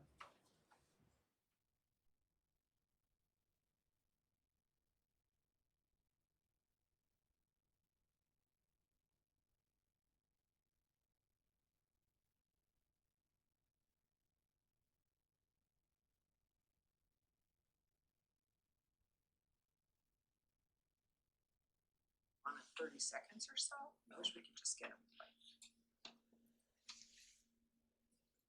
Thumbs up. Okay, I'm gonna put us back on the record for the budget workshop for April 8th, 2025. And I first want to say we've had a very expeditious day today. And I want to emphasize, it's not for lack of seriousness. To me, it's sort of three things. A, this group, the community members, except for Paul, have been all through this before. And I think what Commissioner Bell said about having those extra meetings, I think gave us a lot more insight into how the county is functioning. And I think most of all, I think for me personally, it's my trust in Sean and Rachel, integrity and abilities putting these budgets together that we can rely on the information, and that also goes for the commissioner. So I want to make sure everybody's clear on that. And with that, I think we're going to talk to Parks. So you guys are up. Well, first of all, thank you for allowing us time to present this. We think it's really important. I personally believe that the budget, of course, is the backbone of everything that we do. And as a result, we try to put a lot of time and effort into it, make sure that it's as accurate. Glowing green, are we on? It's as accurate as all possible. There you go. Got it, we're good. You got it that quick. Should I start over? Anyway, for introductions, my name's Dan Keyes. I'm the Parks Director for Tillamook County, and with me is Linda Machuda. She's our what do we say? An accountant tech 2. Yes. And Brandy Pearson is our office manager for Parks. I couldn't do it without these two beside me, and really appreciate every effort that they put in every day. So hopefully, I've never been to this before, and neither have we, any of us at this table. So when we wrote our narrative, we know that we had 30 minutes and probably a little less to get the message out that we wanted to. So I'm just going to go ahead and get through this as quickly as possible, and hopefully there'll be time afterwards for follow-up questions, okay?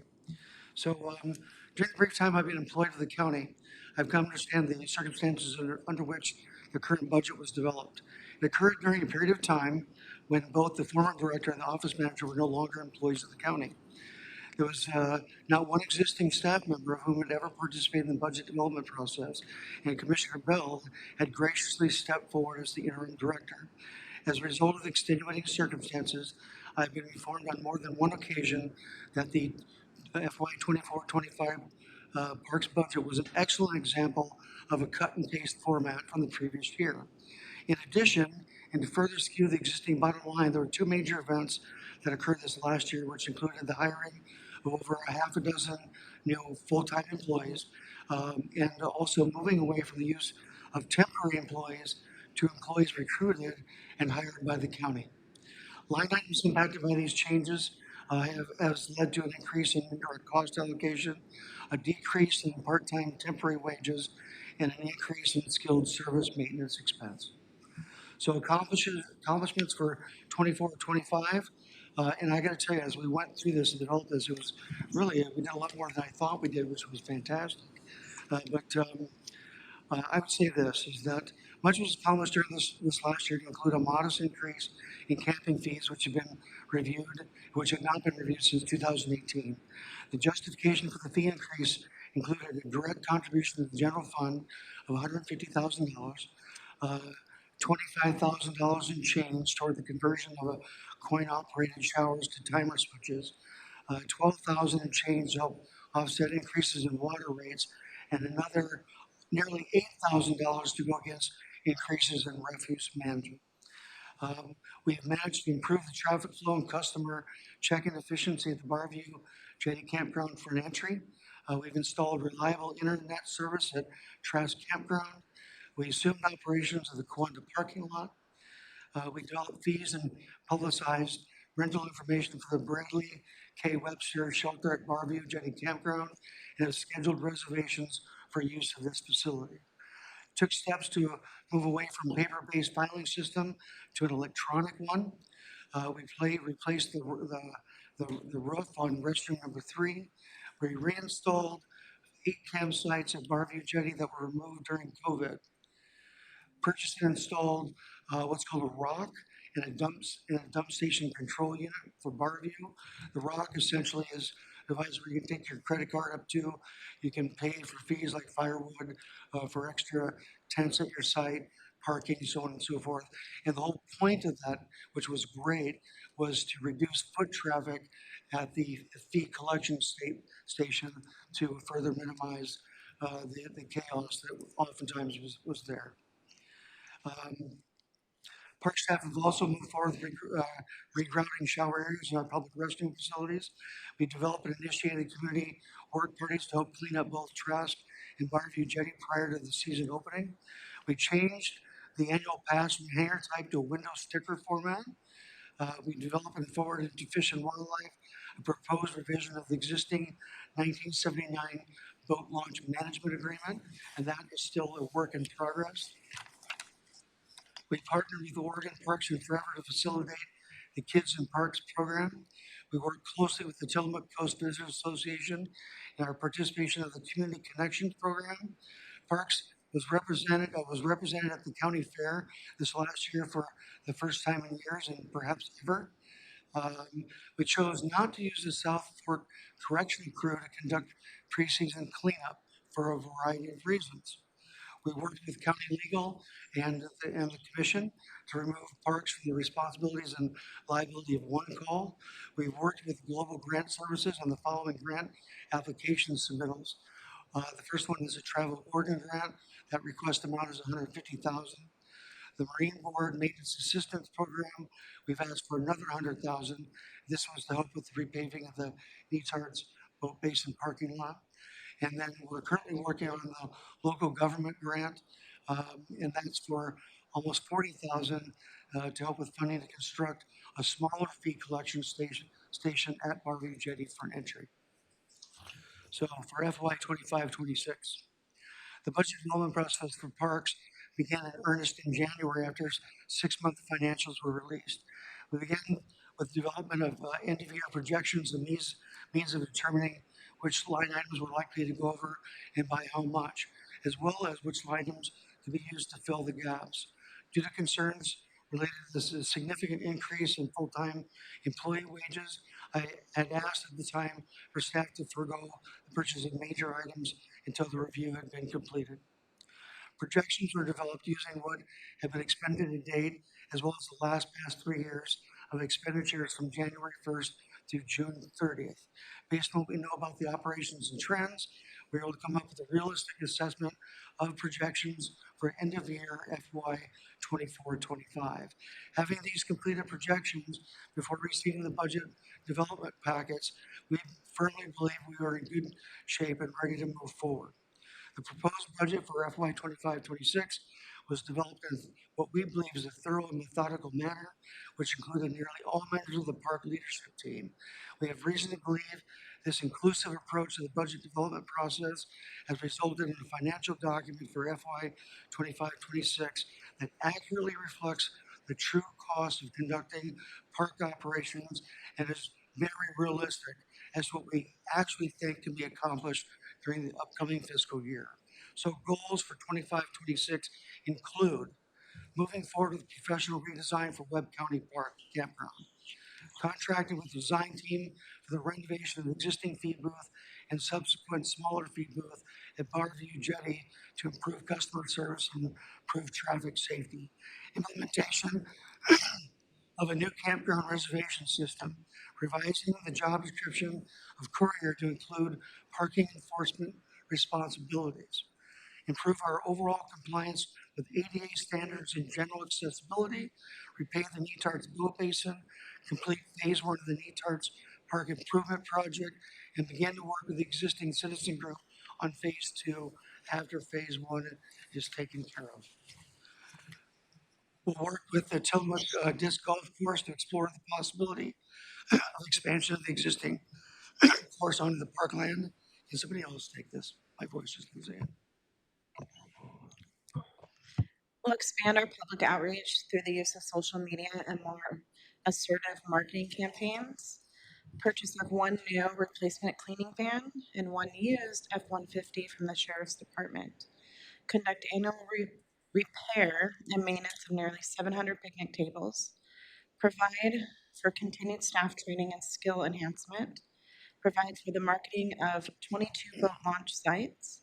Enter into an agreement with the Tillamook County Sheriff's Department in regard to facilitating community service hours. Contracted service. Continue to work with the Sheriff's Department for providing of one deputy patrol unit for the period of Memorial Weekend through Labor Day weekend. Pay lead park host through BBSI for the periods of May 1st through October 1st, and HR Annie. Develop and submit a grant application to the Marine Board for long-term redesign and improvement to the Netards Boat Basin and Dock System. Thank you. You're welcome. So we would like to end up with some concerns that we have. One of those is our overall concern about the management of third-party boat launch facilities, particularly with Fish and Wildlife. Again, we've got an agreement. We're going to be working with them. We're not saying that we want to walk away, but we have to reevaluate what we're doing, look at the associated costs in order to be sustainable. And I believe that we can work something out with them, but we're on the verge of that, and I hope you wish me the best of luck. I also have some considerations about the current level of full-time staffing for parks, and I can talk about more about that if you'd like. We have also serious concerns regarding the current process of issuing refunds, as it's extremely time-consuming, which in turn has resulted in a number of very angry and dissatisfied customers. And also, we've got questions about the indirect cost allocation. This year, there was an increase. This year from last year, there was an increase of $56,000 and some change. And we'd like to have a better understanding of what the basis for these fees are. And that concludes our budget narrative.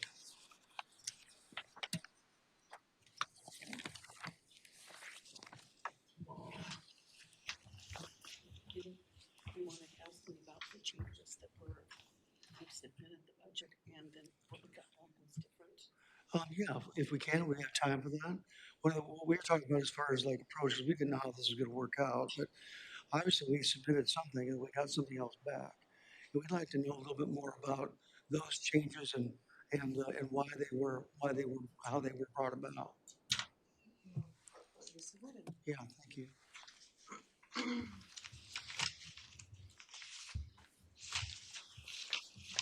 Pulls that up, going back to the Department of Fish and Wildlife. Am I remembering correctly that the agreement that we have in place with them is from the 90s?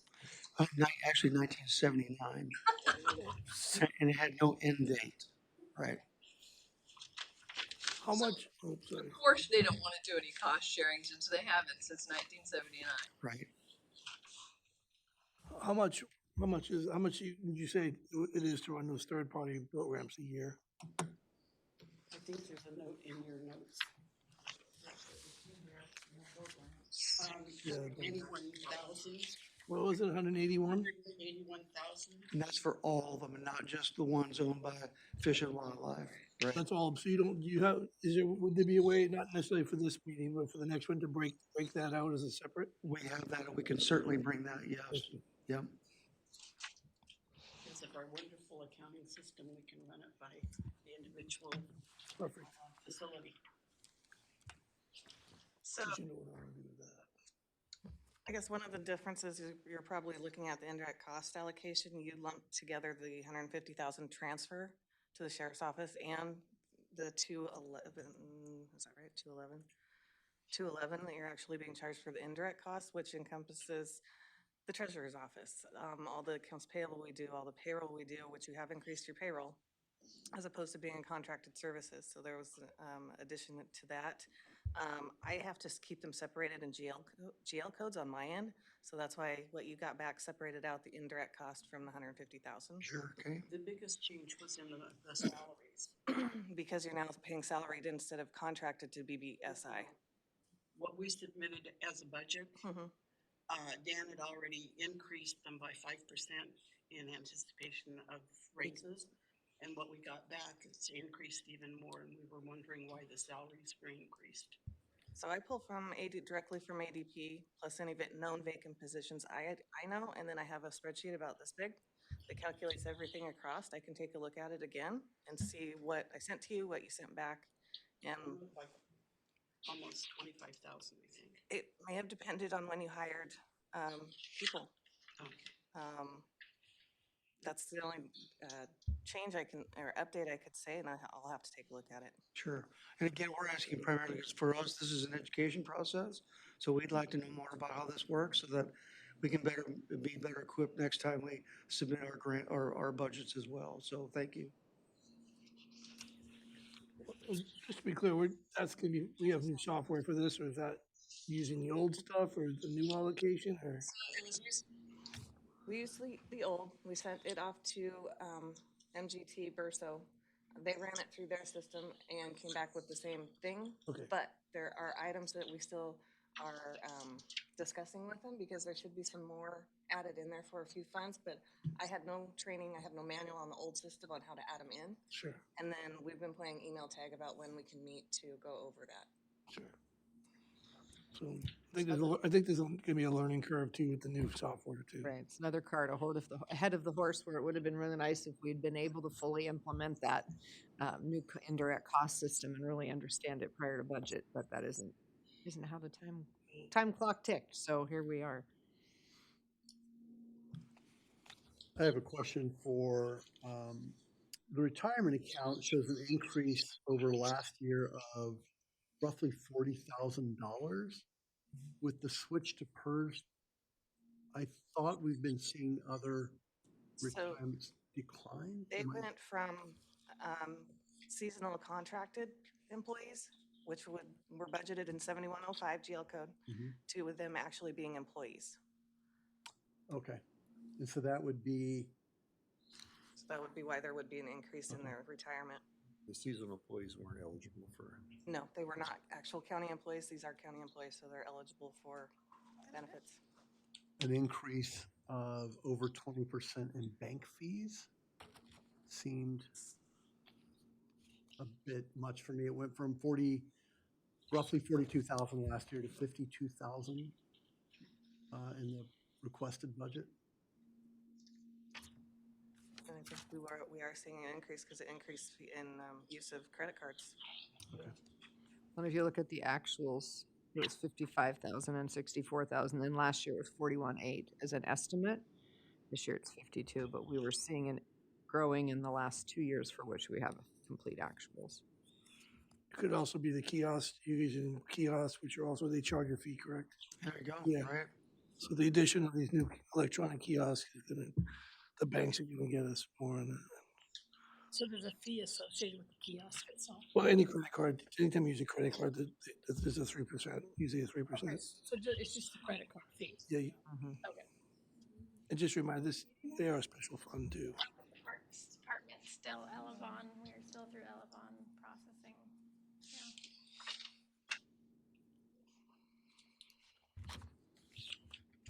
Did you want to talk about changing staffing levels or patterns? You said you had some thoughts. No, I think that, I want to make sure I don't throw anybody under the bus. It's not like that. But I think that we always have to be very cognizant of the service that we have to provide and the best way to provide those. And I just have to question at times, the number of staff that we have, that perhaps we have maybe one or two, full-times that, do we really need them? I've asked myself that question. And obviously things are going well. I mean, we're getting things done on time. We're getting some things done that we haven't been able to do before, which is what you're able to do when you have sufficient staffing levels. And perhaps in the past, we've always just been understaffed, and that's probably the case.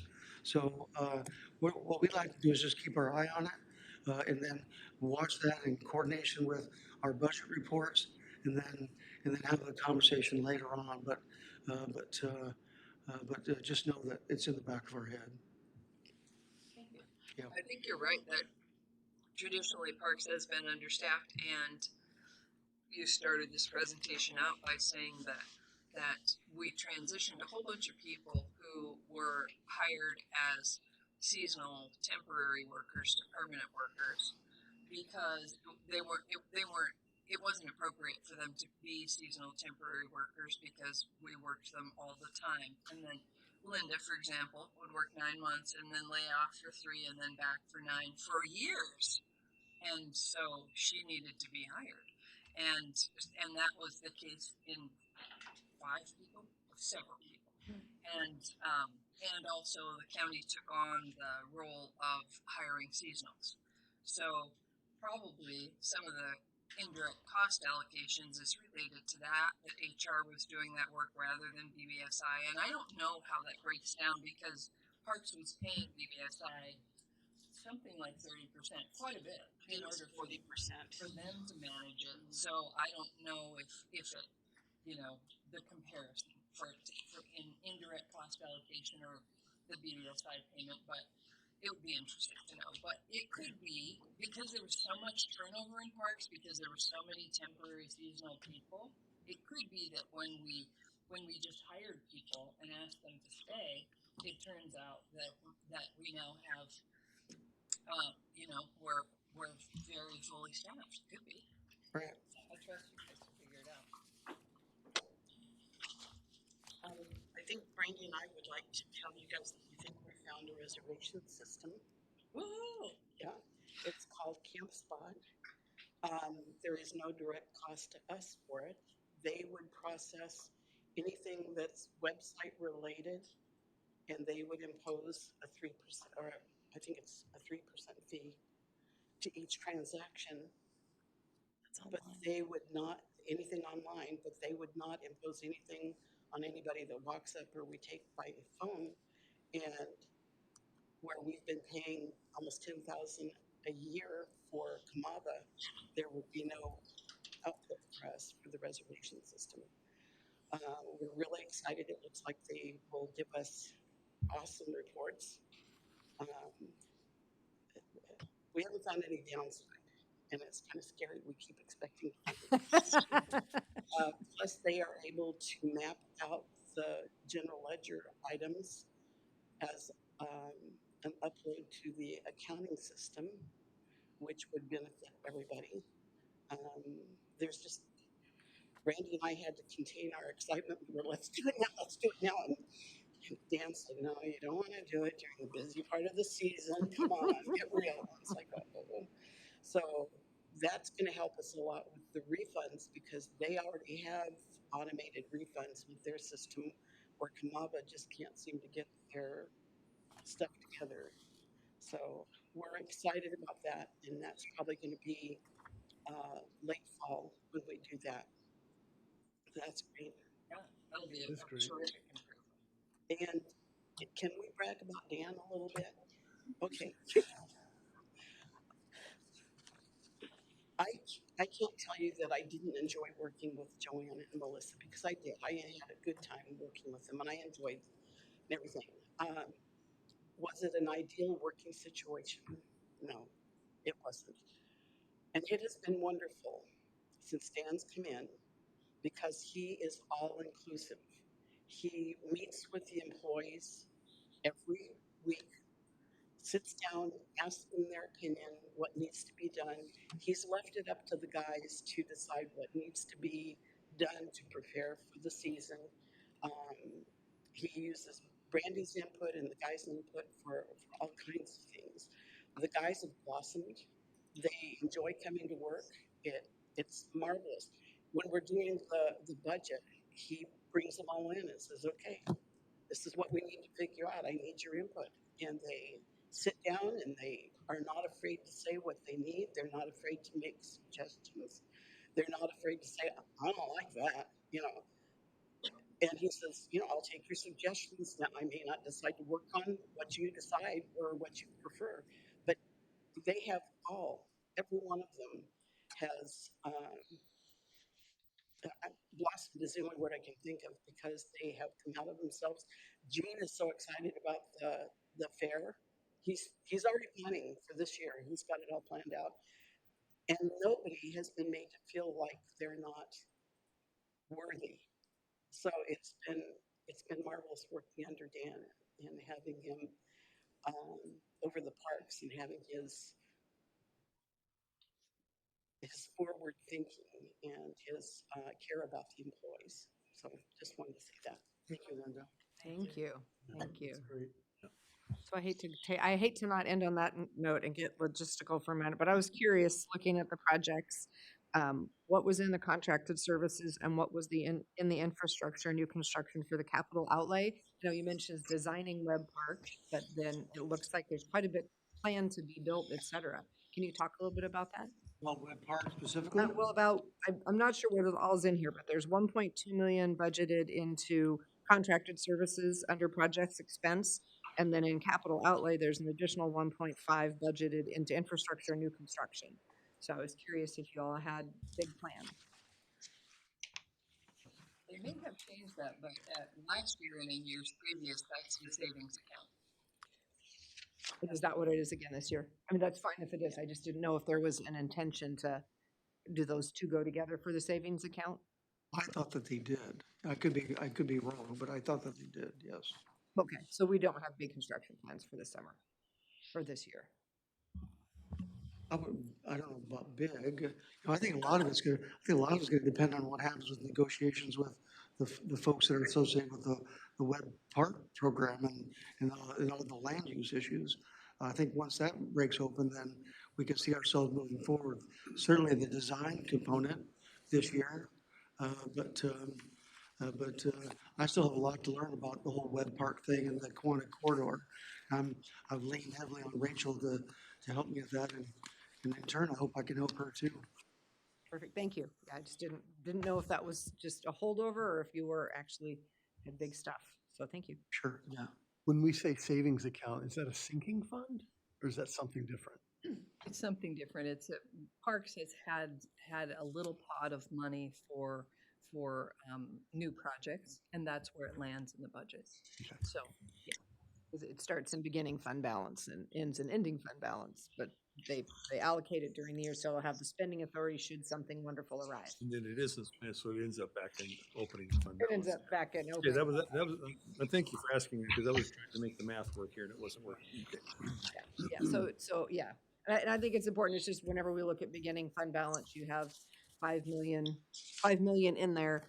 And while you could spend it all this year, if the most amazing thing happened, really likely you're not gonna burn through all of your beginning fund balance or most of it this year. Only if we're really lucky. Only if we're really lucky, right? If they're like, yes, you can build Webb Park, go. Yeah, okay. So chances are that money won't be spent and at the end of the year, there'll be roughly $5 million still in it. That's what our plan is, Okay. right? Any other questions? Well done, you guys. Your first time. Go Yeah, team. great job. Thank you very much Thank for you. all the support. We always for have coming. water for you too. And thanks for coming in person too. Thank you. Good to see you. So we're skipping over juvenile, right? Yeah.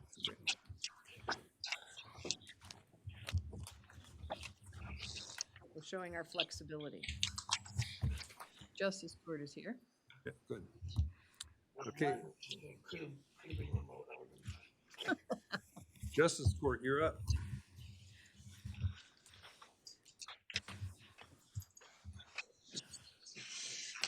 How's it going, y'all? Good. And I'm gonna preface this by saying we are absolutely not going to talk about the $5 million in uncollected fines. All right, well, that was a great presentation. This has been a new experience for me. Normally I'm at about 3:30 and you guys are too exhausted to actually fight back at all. So I look forward to the new challenge.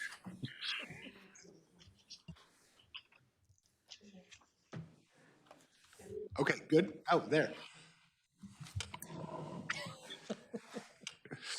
All right, um, just have some quick numbers to go over. You guys have heard these presentations before. I'm just going to kind of open it up to questions. Figure that it's probably our best way to move forward. So, for our current fiscal year, we have handled 3,492 violations cases, 101 small claims, 55 FEDs, 21 other general civil filings. We have at this point brought in 200, and these numbers are just slightly out of date. We did our end of month today, and so these are valid numbers as of the end of last month. We've brought in $227,000, $227,384.97 to the county. Our accounts receivable are being skipped. Those are at $5,564,175.11. We currently have a chunk over 12,000 open cases, which includes all of our collection cases. We have closed out. When I say closed, I mean cases that are either paid in full or have been dismissed. We have closed 2,209 cases and have dismissed 6,040. One of the interesting things, I've been nostalgic recently because I just got elected to my second term, and so one of the things I thought would be interesting is to pull some old files and kind of do a comparison on where we are right now compared to where we've been historically when I started. And one of the interesting things is that right now the numbers that we're looking at are pretty much in line with our COVID lockdown era numbers. So in the 2020, 2021, at this same point, we had a total of 3,161 cases filed, violations. So we were about 330-ish fewer than we have right now. But when you compare that to our 2020 number, so this was right when lockdowns were going into effect. At this point, we'd had 5,075 cases filed. The amount of money we brought in at 2021 was 247,000. Right now we're at 219, so fairly similar numbers. Our numbers for 2020 was 415,000 for the state, for the county. Our total was actually 730,000 in general. And one of the things that you guys have heard me say again and again and again is that ours is a numbers game. More citations generate revenue. And I thought that was an interesting demonstration on how things have changed in the last 5 years. Our current citation numbers have been pretty steady post-COVID, right around at this point, 3,000 to about 3,500. Prior to that, they were also pretty steady in the 5 to 5,500 range. Oh, and I do want to talk about accounts receivable just for a moment. One of the things that we looked at when we um, this last year was possibly switching collection agencies. And so we met with a bunch of, shouldn't say a bunch, 3 or 4 different collection agencies, kind of to see what they offer, whether there'd be benefits in switching. At this point, we're kind of putting a pause on that because we would ask each agency, what percentage of collections do you think you can get? And the universal answer was roughly dealing with other courts, they collect at about 30 to 35% collection rate. And, you know, this is the initial meeting with the sales team, so there's that, okay. Well, we then contacted our collection agency, and they're collecting at a 35% rate. And so I was like, if everyone's telling us this is the industry standard and we're at the top of it, okay, let's stick with them. So at this point, we're staying with our current collection agency because it looks like we're towards the top end of industry standard. Like I said, I was going to be quick, and any questions, comments, words of wisdom, except from Commissioner Fournier. He has to be here 2 years before he's allowed to speak to me.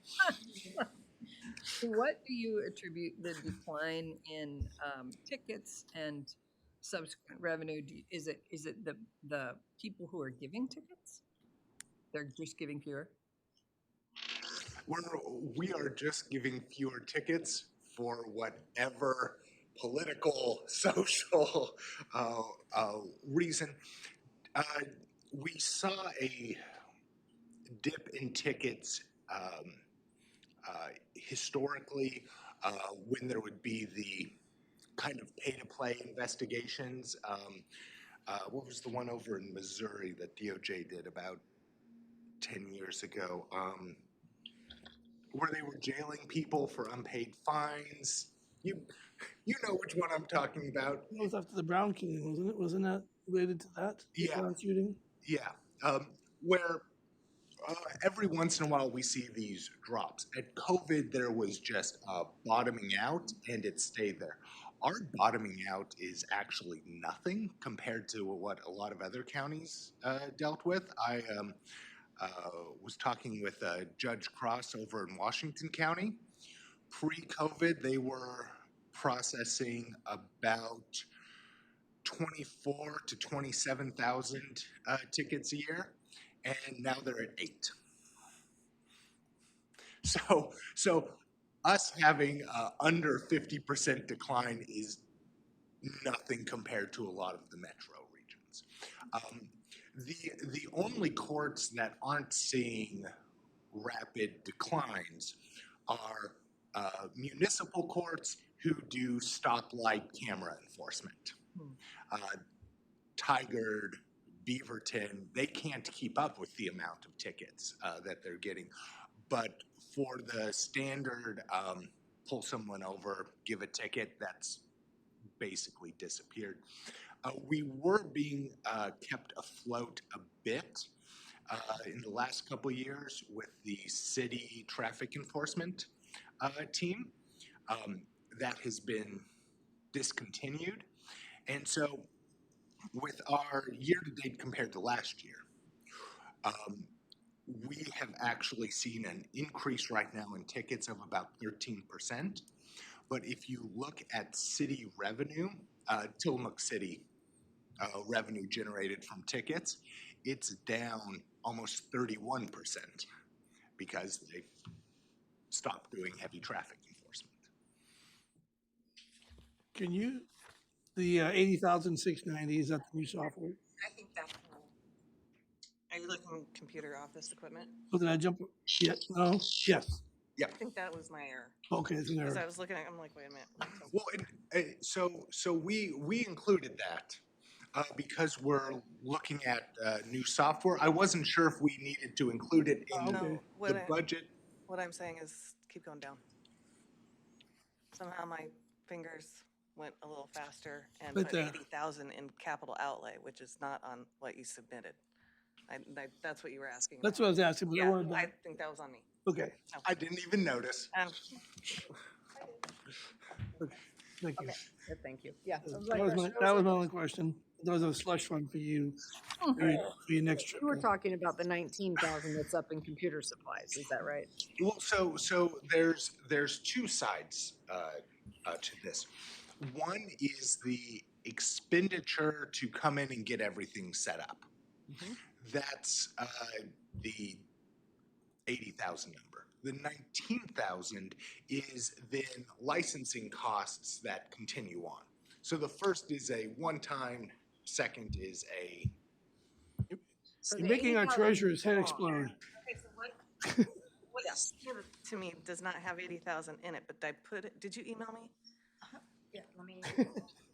I don't think you made a mistake. It's I probably think accurate. it just wasn't in the original submittal, perhaps. It wasn't in the first edition. Then when we sent it back, we added. Okay. Gotcha. So it is correct, and So it it's is for the correct. the new computers and new computer Okay, systems. so it should be the 8690.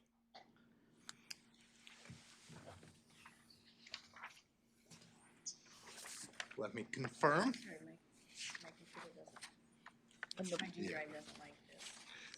While he's looking that up, will your new code enforcement officer be bumping those numbers up, or does that go different? Yeah, I will say that Ryan's ability to help us with ordinances is limited, but he has agreed to help us to make sure that they are, in addition to our county council checkings, he's helping me with some of the ordinances to make sure. And he's especially excited about parking ones.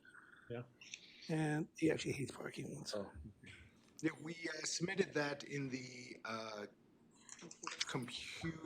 worksheet.computer file. Maybe that's what I picked it up. Yeah, so it is a thing.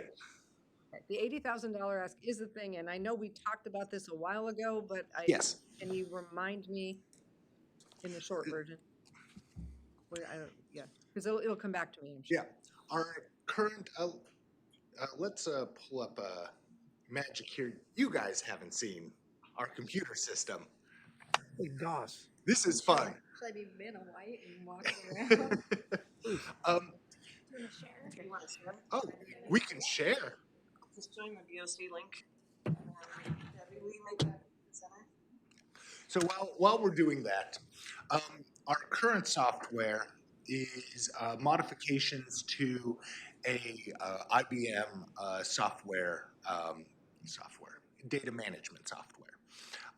This was, and our two court administrators ago, Stella Klein, previously worked with her husband at IBM. I know that because I made the mistake of saying that it was DOS-based to her face, and she clarified that it was not DOS-based, that it was developed in 1980, and DOS wasn't around until the late 1980s. And so this predates DOS, and she was very upset that I had misidentified our software. So our software is from 1980, and my guess is someone may have some experience with something similar to it. We were super excited about 3 or 4 years ago when it got Click Interface.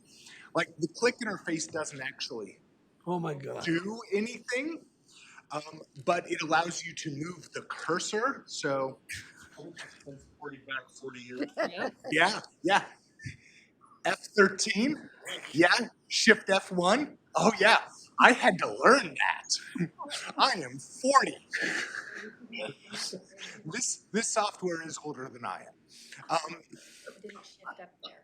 Oh, it didn't. My screen changed, but it didn't change it. Sometimes there's a delay. It illustrates the point. We get it. We don't want it. We get it. So, yeah, here we go. Yeah, look, this is one of our test ones. So there's no click interface. Everything is, tap, tap, tap, tap, tap, tap, down, down, down, down, down, tap, tap, tap, tap, tap, X, down, down, down, down. Yeah. So this, and with With the new software, it is like something from 2020. Like it's new Night and day. actual software. The big things that we like about it is it includes a lot of automation. So, for example, when we have failure to appears, and I have to go through and enter failure to appears, it is just manually going case by case.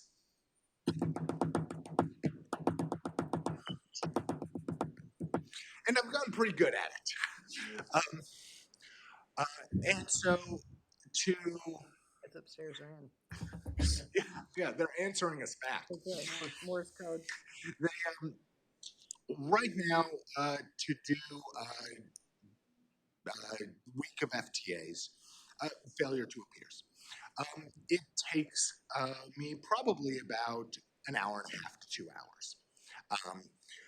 With the new software, you click, well, first it has something that says, here are all the people who missed court.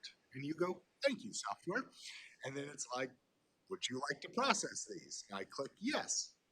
And then it does it. I think it's funny that we're talking about a pre-DOS setup and the IS guy just walked, like floated in. Yeah. That was not a coincidence. That was a support.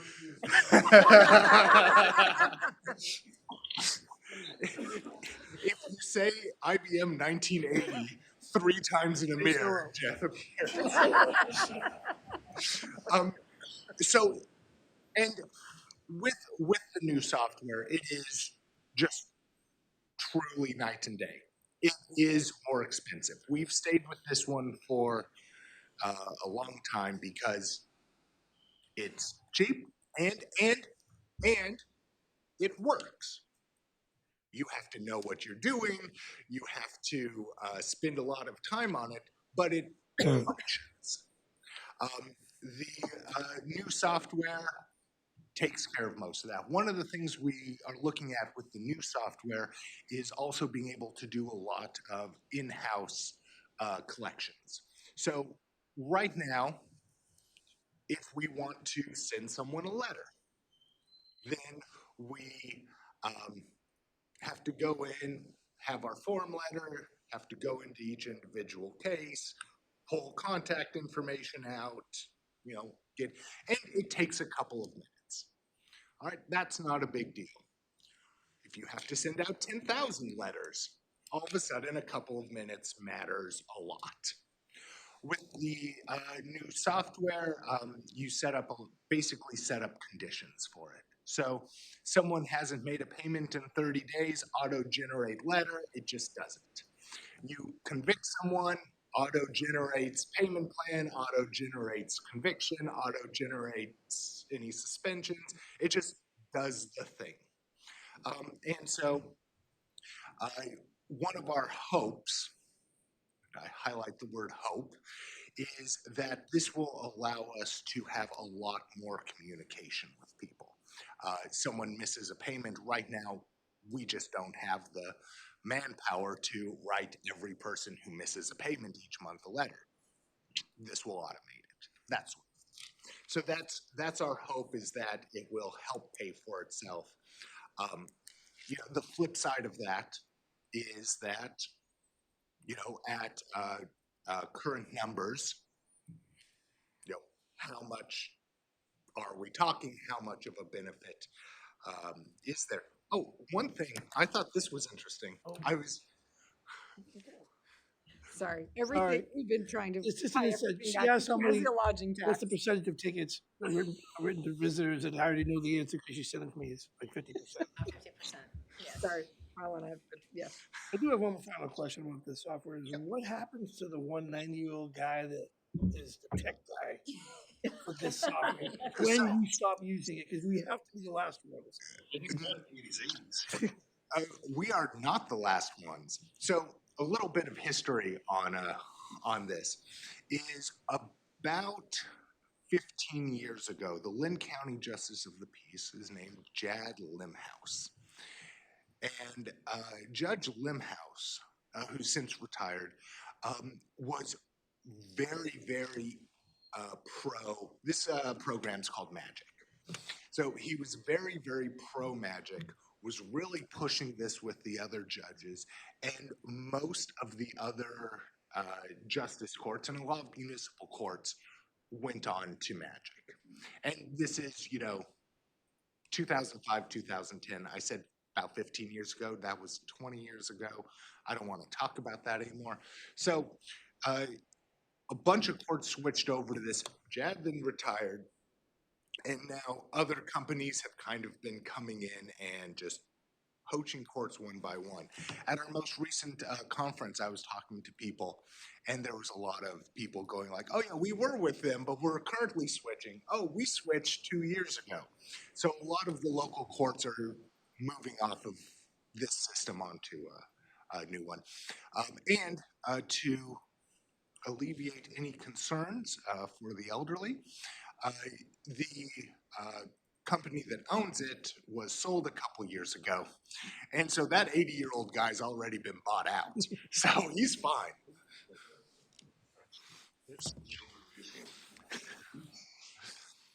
Anything else, Chair? Anything else, Chair? Any other questions for anybody? Oh, sorry. There was the one thing. There was one thing I forgot about. So, right now, I figured out what our average fine per citation is. And this includes everything. If it's dismissed, like this includes everything. Our average fine is about $222.81 per citation. And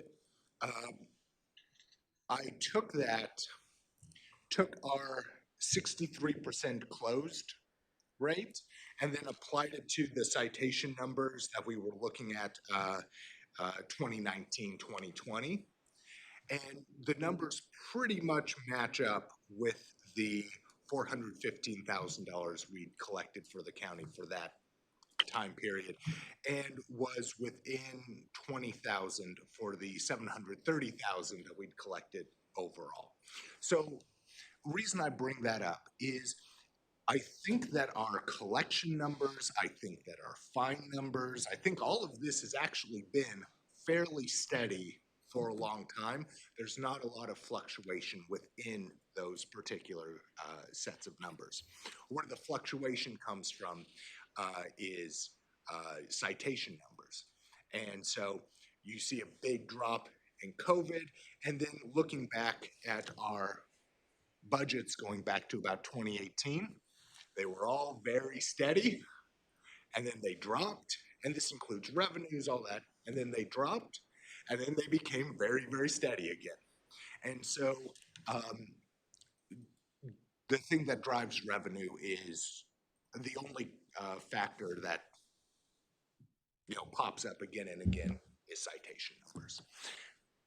Can you, I don't want to wrap this up, I don't want to keep you here much longer, but can you, how much, the numbers you're giving us to the county, how much is going to the state, because most of these are ORS statute tickets? Right, so if we were to switch to writing more ordinance tickets, I just want to show the number difference between what the state gets and what we get currently. So right now, we have distributed 227,000 and change to the county. Oh, sorry, that was last year's number, 219,000 to the county. We're down 3%. We have distributed 147,000 to the state. That's down 11%. And we've distributed just under 48,000 to the municipalities, which is mostly Tillamook, which is down 30%. Is there on an ORS ticket, is there a chunk of money that comes off right off the top? So the way distributions work on state statutes, and I'm doing this from memory, and I did a deep dive a couple years ago. So for all statutes involving a state statute, First and last goes to the state. The first thing is $50 is taken off the top, and the last $15 also goes to the state. So on all these tickets, it's $65. After that, the distributions are determined by the agency of origin. So if it is a state trooper who's writing the ticket, then 50, 15, that middle chunk, half goes to the state, half goes to the county. If it is a sheriff deputy, 50-15, this goes to the county. If it's municipal, 50-15, half municipality, half county. Using county ordinances, the state doesn't get the 50-15 off the top. So sheriff deputy writing a ticket for a county ordinance, the entire thing goes into county funds. Any other questions? Okay, go off and collect the $5 million. Thank you. Thank you. We'll start writing the letters right now. Yeah. Thanks, Jackie. Thanks.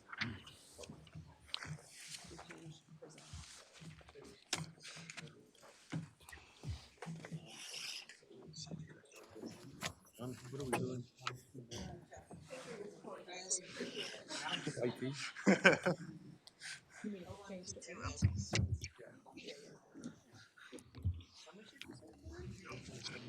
So if we sort of 1,000 tickets.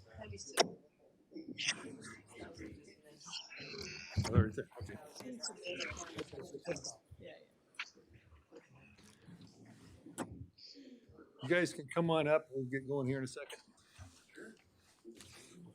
Who are they? IT.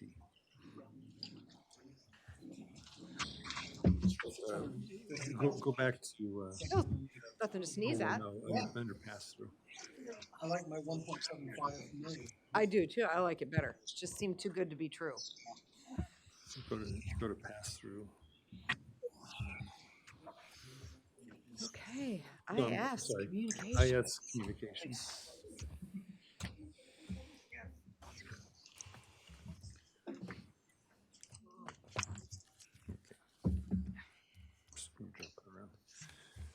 Okay, welcome, you guys. I assume, starting off, you agreed to change away from magic? Yes, I fully support that. There are times when IS gets called in, hey, we're having a problem with this. Not a lot we can do to troubleshoot that software. We do a couple things on our end. It seems like we're always just the first ones to find these issues because I was like, oh no, nothing on our end, we're fine. And then half an hour later, it's like, oh, it's started working again. And we haven't done things. So yeah, I would love to get away from magic. That's one of those time sinks we have that we can just kind of look at it, poke out a little bit, but there's nothing for us to manage on that. Gotcha. Okay. All right, go ahead. All right. So I apologize. My brain's still stuck on IBM mainframe stuff. So, our budget is pretty much no major changes. I was able to trim a little bit from what we've been doing in the past year. No major projects. We're just trying to keep things going. So most of our costs are staff, telephone services of all kinds, the software we need to keep going to get our email, get our office package, to keep our cybersecurity at the level it's at. I am looking to continue the wiring project. The last 2 years, we started with the top floor south. This just a couple months ago, we rewired the entire middle floor. This year, we'd like to do the basement, and then if that goes through 26, 27, we will get top floor north, and the wiring that had not been touched since before I started with the county well over 20 years ago will actually be modern and up to date. It's 2 generations of cabling old, so it's managing, but as we move more towards video conferencing and IP phones and all of those things, we're just needing more and more bandwidth. That old cabling is just, it's not going to keep us going much longer. So I want to get it replaced before it causes any major problems. Any questions or concerns? And where's that reflected in your budget? Is that just part, is that? That's in the 01221 capital outlay. That's the $75,000 for building improvements. Thank you.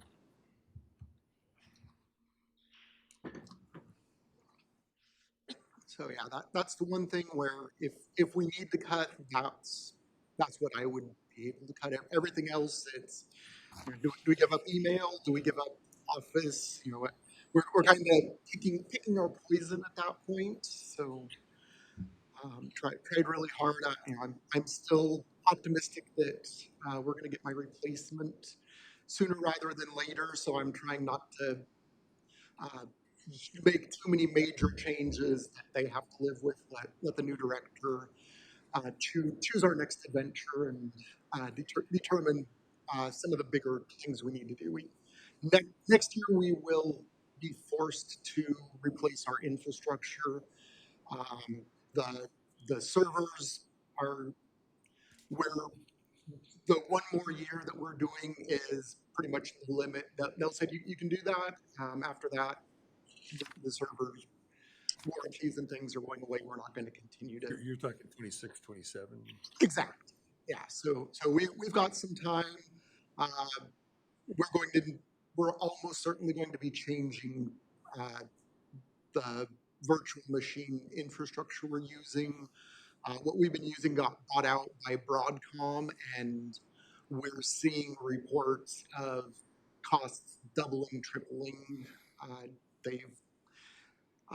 We've been talking to vendors the past year in anticipation, and the people who are not attempting to change to something else are the vast minority at this point. It is everybody is trying to find new solutions. So we're going to use that opportunity to do that. But that's why we're asking for a little bit of a contribution into the 125 fund, less than we have been, because ARPA dollars really gave us a big benefit to not having to pay for the computer refresh this year. But we do need a little bit to keep that going and be able to absorb the cost of that rather expensive infrastructure upgrade next year. So you're talking about this 100,000, that's sort of plan carried forward to. Yeah, so we've been getting 100,000. I whittled that down to 50,000 just because ARPA money was able to save some of what we had spent this year. But yeah, I think that should be sufficient to get us what we need and not put us in trying to keep us from having 1 year where we have to ask for an arbitrarily large amount of money to keep that fund solid. I have a quick question on the potential of the future server upgrade. Mm-hmm. Does it make sense to do the wiring at the same time? That was my first question, to do those both upgrades. Second, are there many grant opportunities for that kind of project? They're really pretty separate things. We generally don't bring the wiring into the server room. We've got our what we call our distribution points in different outside of the server room, so that if there's an issue, it's a little more accessible by everybody. So, but yeah, those two would be different. On grant funding, that does bring up a point. I was at the government IT managers conference about a month ago. Funding for the election cybersecurity has been cut significantly. I've we were told that the cybersecurity state and local tribal grant had been ended. I haven't been able to get confirmation. Our grant writers actually reached out to me and asked if we were applying. I said, I heard it was cut, but if it's there, I will find something. They have not come back to me yet, which seems like bad news. With all that in mind, grants are most likely going to be much harder to find this year, as we won't be the only ones scrambling to fill some of the services that we've been getting through those grants other ways. I do have a couple tricks up my sleeve. There's the Cybersecurity Center of Excellence for Oregon has a pretty interesting program where they're focused on education, middle school, high school.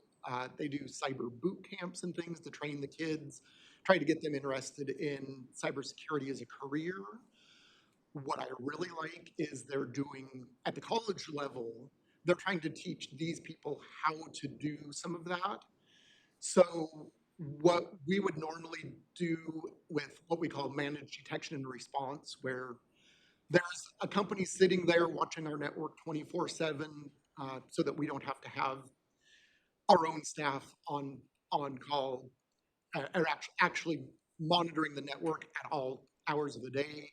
As we know from 2020, they're going to hit us on a holiday weekend. They don't work business hours. So that's something I've been wanting to do for a while, but it's expensive. So there is a program out there, low to no cost. From everything I've heard, they're saying that it's probably going to be no cost for us. They're going to have that service staffed by these college students. It's basically their work study programs. So they're learning, but they're providing us that service at at worst, a fairly affordable price. So really looking forward to, I've already filled out their surveys, and as soon as, Oregon State's is already active, but they're doing something a little different. University of Oregon they're starting this spring, so anytime now, but we're hoping to be on the short list to get moved over to that. So there are some other opportunities to get some of the services we need, but it seems like the federal programs are not really as much of an option at this point. Thank you. Sure. Any other questions for IT? The heroes, unsung heroes, all places. All right. I will turn it over to Ruben for the communications. Good afternoon, everybody. Good to see you all again.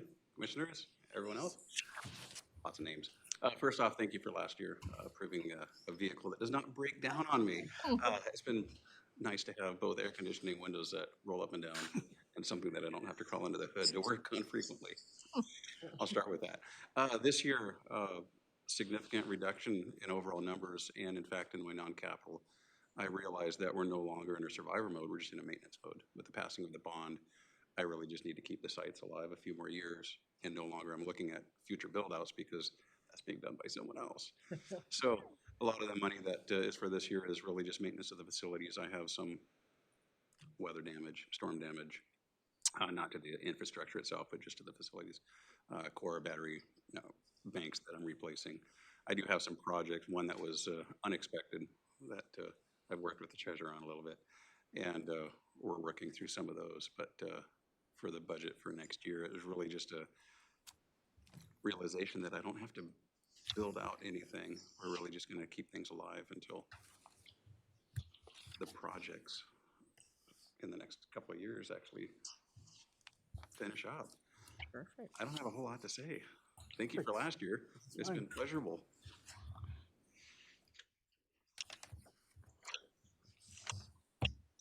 Any comments? I've visited some of the sites with Ruben. Him and I have known each other for 30 years, but I appreciate you keeping those things working, keeping the tarps over the generators. And when needed. some of it's pretty sketchy, and he's doing a good job of keeping it going. So I appreciate it. appreciate your pictures from those places. It's like, oh, Yeah, you'll be like, they here's really my are work beautiful. day, and you're like, dang, I want his job. Now the truck doesn't break down. Not today. I didn't want to be up there today. It was In fact, nasty. the budget committee should consider taking a little ride along with Ruben up to some of those sites since we're gonna be building new towers. They're worth the trip. I'll get you a step stool. And he's because a the good truck is really storyteller. tall. He's a great storyteller, just believe about 30%. Which is a little more than I believe you. We are friends. And I appreciate you reducing the budget. Yes. Yes. Thank Yeah. you for that. Yes. Both of you. Someone give me some good heads up. Yeah. All right. Okay, I guess that's it. Thank you, gentlemen. Thank you.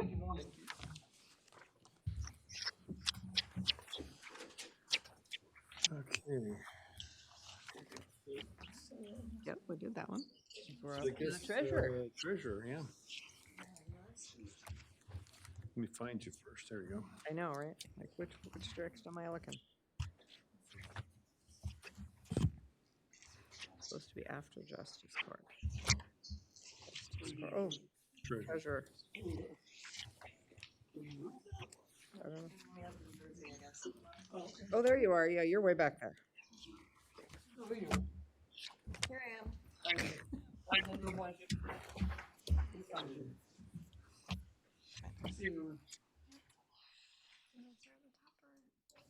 Just start up on the screen. Most of the treasurer's budget's staying the same as last year, but there are a few key changes worth noting. We've also adjusted how we account for costs, shifting some of the expenses from contracted services to software and licensing. This better reflects how we're investing in tools that improve our efficiencies. Another major change is our transition to MIP Cloud. We've officially signed the contract to move our outdated on-premise accounting system to the cloud. Yay. Yay, we're looking forward to that. This upgrade streamlines workflow, boosts automation, enhances financial visualizations, and ultimately saves staff time, especially ISs. They will no longer have to do the updates. It will all be done in the cloud and backed up in the cloud.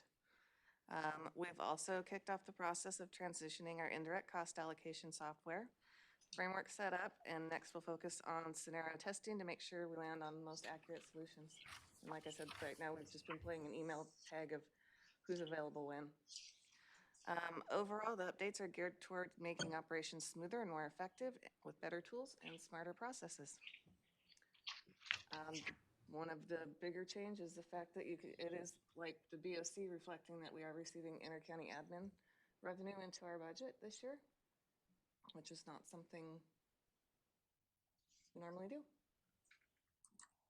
So is this 35,000, that's both pieces of software? That's the contract, yeah, that is for ADP, MGT Verso, which is the indirect cost, and our ADP, no, I said ADP, MIP. So that's everything? Yeah. Okay. That's actually not bad. No, it was an $1,800? Yeah, so our solution on our accounting software is actually our current software, only in cloud form. But they have more developments on their cloud. They're basically phasing out the on-premise suite that we have currently. And the new on cloud has some AI integration. It has visualizations. They're continuing to roll out new features within it. So it is a new accounting software, but 100% flows with our current. So it's going to be an easy transition, a cheap transition, but still time saving and effective. I'm glad you're doing that. We looked at it a couple years ago, but it didn't have the features that we use on a daily basis, and it would have made it slower on our end for processing, but now they've updated to add those features in. Is there an annual licensing fee for it? I think it's about $1,800 more a year than what we pay now, which is about $10,000, $11,000 a year.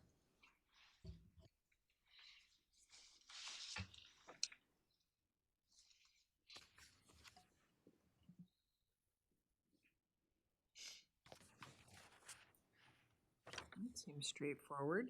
It does. Thank you for reducing your budget. I'm not asking to go out for a new system. Yeah. That's a big reduction in cost and time and all of that. Okay. That was easy. Anybody else have a question? Okay. So is that it for today? Anybody else dragging in here? Next meeting is tomorrow at 1, is that right? Okay. Is everybody on call if we start going through these quickly again? Or? I will make them aware of that. Okay, with that, at 2:14, I'll gavel this meeting closed.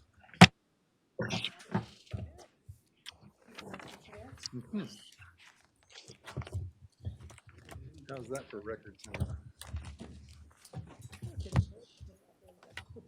Yeah. Nice job. Which means next year you have to be the chair. Because MJ and I have determined that